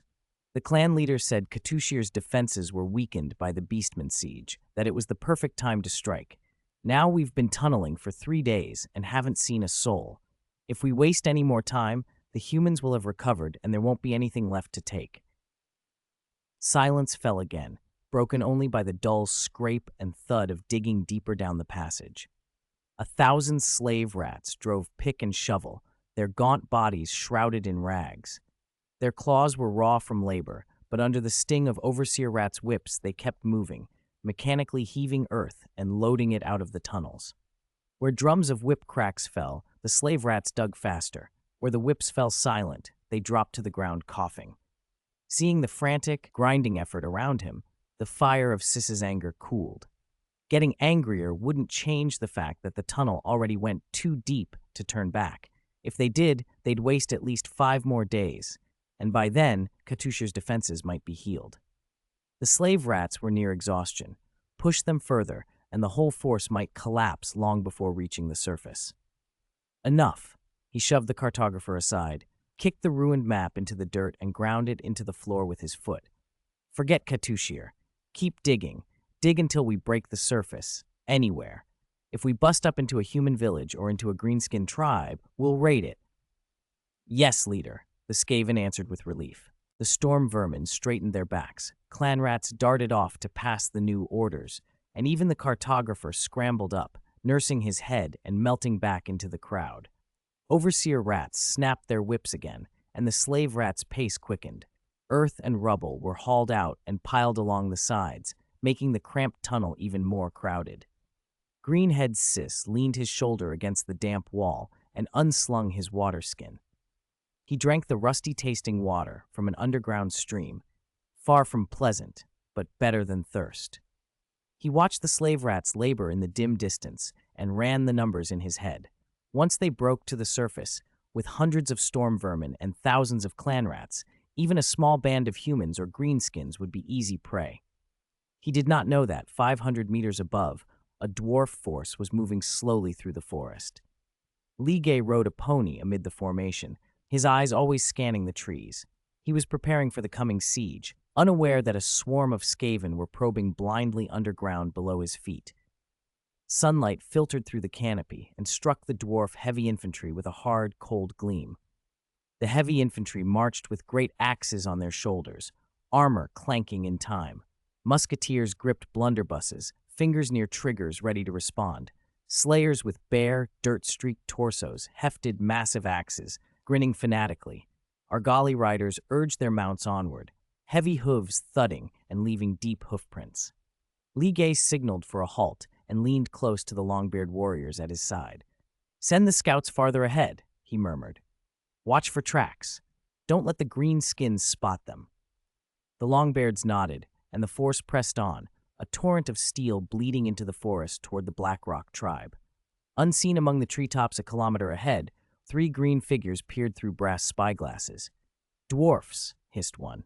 A tiny spider crawled across his cheek, feeding images back to Kez as the watcher whispered what he saw.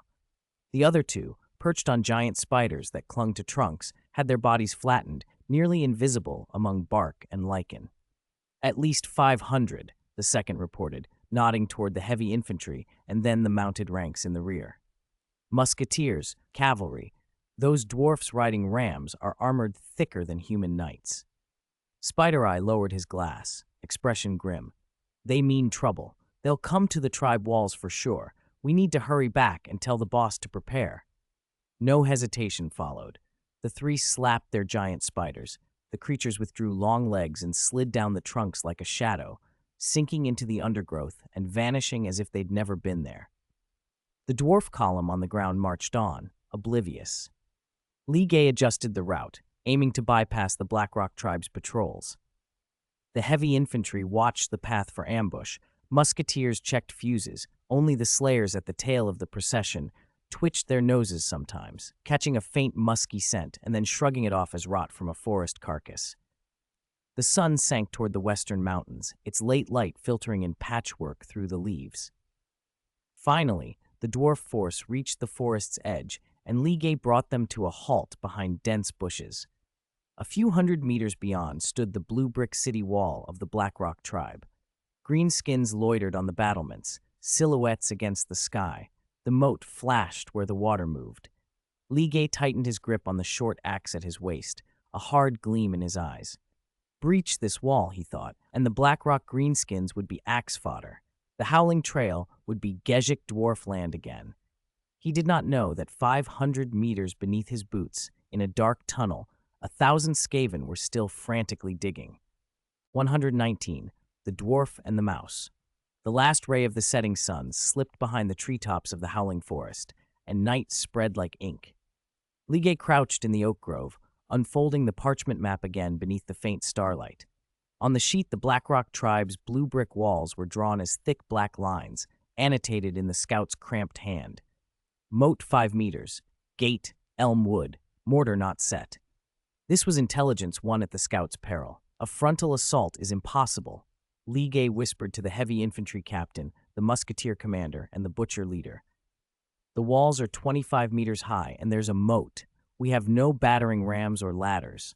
A straight charge is suicide. Our chance of success is less than 10%. The heavy infantry captain tightened his grip on his axe and grumbled, "So what then? We can't just go back. The honor of the Redbeard clan won't allow it." "We're not going back," Ligay said, tracing the western face of the wall with his finger. "This is the weak point. Scouts reported the mortar between these bricks hasn't fully dried, and the trees come right up to the wall, perfect cover for a night raid. We attack at midnight. Musketeers will concentrate to break the gate. The heavy infantry will be the hammer that charges in. The butchers and the Argali riders will cover the flanks. Control the gate, and the greenskins will fall into chaos." He looked at them with quiet confidence. "We moved carefully along unused paths and were small in number. If they'd found us, given the greenskins' temperament, they'd have sallied out to surround and crush us long ago. Why would they be this quiet?" The musketeer commander nodded. "The Lord is right. Greenskins fight in the open. They won't expect a night raid. Tonight we take the wall and bring glory to the Redbeard clan." The butcher leader grinned, showing a mouthful of sharp teeth. "Can't wait to lop off greenskin heads. Their blood will be perfect for sharpening my axe." Satisfied with their morale, Ligay assigned tasks. Heavy infantry will breach the gate. At midnight, smash it with your great hammers. Musketeers split into 2 groups, one to suppress the greenskin archers on the wall, the other to cover the infantry's advance. Butchers follow to slaughter once the gate opens. Argali riders watch for reinforcements from other directions. "Move fast. Give them no time to react," he finished. "Once the wall is ours, plant the Redbeard flag at the gate and hold until the follow-ups arrive." They all agreed and slipped back to their units. The dwarves prepared for the night assault. The heavy infantry checked the joints of their armor, the musketeers loaded powder and shot, the butchers sharpened axes, and the Argali riders calmed restless mounts. Night deepened. The forest fell so quiet that only leaves whispered on the wind, as if the woods themselves waited for the coming blood. On the blue brick walls of Ironhold, a different light burned. Torches made the battlements bright as day. Orange flames threw fanatic, watchful faces into sharp relief. Orcs stood bare-chested, green muscle gleaming, iron axes polished and ready. Goblin archers stringed bows and aimed into the trees, while spearmen stood inside the wall to reinforce any breach. High atop the tower, Glenn, scarred green skin and a red-furred squig perched on his head, kept watch. Appointed watchdog hero by Stone to defend the wall, he had become the Blackrock tribe's most trusted sentinel. Now Glenn paced the parapet, booming a pre-battle speech. "Lads, the dwarves are in the forest. They'll try a night raid. The boss put me on this wall because he trusts me. Are you scared?" "No," the greenskins roared, their voices rattling the battlements. "Kill the dwarves. Hold the wall." "Good," Glenn barked. "Archers, keep watch into the forest. At the first dwarf shadow, shoot. Spearmen, guard the gate. Don't let a dwarf axe touch the door. Orcs, you follow me. If they charge, we go down and meet 'em." Word from the Deathcrawler had said 500 dwarves were heading this way. Glenn expected a night assault and had reinforced the west side where the mortar was weak. He slapped a young orc's shoulder. "Hold the wall, and the boss will give us the best fungus strong brew." Fungus strong brew did more for morale than any drum. The greenskins hunched over the edge, eyes fixed on the forest, unwilling to even blink. Midnight crept nearer. Ligue rose and drew his short axe, signaling the dwarves behind him. The heavy infantry hefted great hammers and crept toward the west wall. Musketeers followed with guns ready. The butchers licked their lips at the thought of slaughter. Just as Ligue prepared to give the order, the earth underfoot shivered. What's that?" He frowned and looked down. The tremor grew. Hairline cracks spidered the soil. Dirt trickled away. The dwarves froze, faces drained of color. They had never seen ground give way like this. "Oh no, the ground's collapsing!" the heavy infantry captain shouted. Before the words finished, the earth split open with a thunderous boom. Soil and stone fell away in a cascading roar. The whole clearing began to sink. There was no time to react. The heavy infantry, weighed down by armor, toppled first. Musketeers scrambled and were tripped by the surge. Butchers tried to bound clear, but the ground betrayed them. The Argali riders' mounts reared and whinnied as they were swallowed by the sinking earth. Ligue swam for balance, grabbed at a tree, but his fingers closed on loose soil. He was swept in and tumbled into the void. In breaths that felt like an instant, the spot where 500 dwarves had mustered became a massive pit, dozens of meters across. The bottom was a black silence. Only the continuous patter of falling earth could be heard. The commotion drew eyes from the wall. Greenskins peered into the night. Glenn raised his spyglass and found, in the distant trees, a great black hole gaping where there had been forest moments before. No dwarf figures moved within it. There was only darkness and the slow fall of earth. "What's going on?" A goblin archer scratched his head. "Where did the dwarves go? Why's there a big pit all of a sudden?" Glenn's face went blank. He had expected a night raid, not this. Did the gods claim them? Had some forest monster swallowed them? The unknown hung in the cold air as the pit lay silent like a black mouth. At the bottom of that pit, in the dark among toppled trees and loose stones, something scurried. A skaven with a patch of green fur, green heads cease, kicked a dwarf corpse aside with irritation and barked orders at a nearby clan rat. "Squeak! Where did all these dwarves come from? They ruined our tunnel. Drag 'em out quick. Don't slow our digging." Cough, cough. A dirt-caked hand broke through the loose earth, scraping aside the stones pinning him down. Ligue shot upright, coughing grit and soil from his mouth. His bloodshot eyes burned with swollen veins. His heavy armor was dented, his helmet lay to one side, and a red-brown beard matted with blood clung to his chin. Broken vines still clung to his mail. Whatever had collapsed had done so all at once. If not for the double cushioning of his armor and the ground, he would have been crushed. He hauled himself out of the rubble and looked around. The bottom of the pit was a ruin, scattered weapons, twisted armor, and churned earth. In the dim light, shapes covered in dust writhed and struggled. Ligue's voice came out raw as he barked.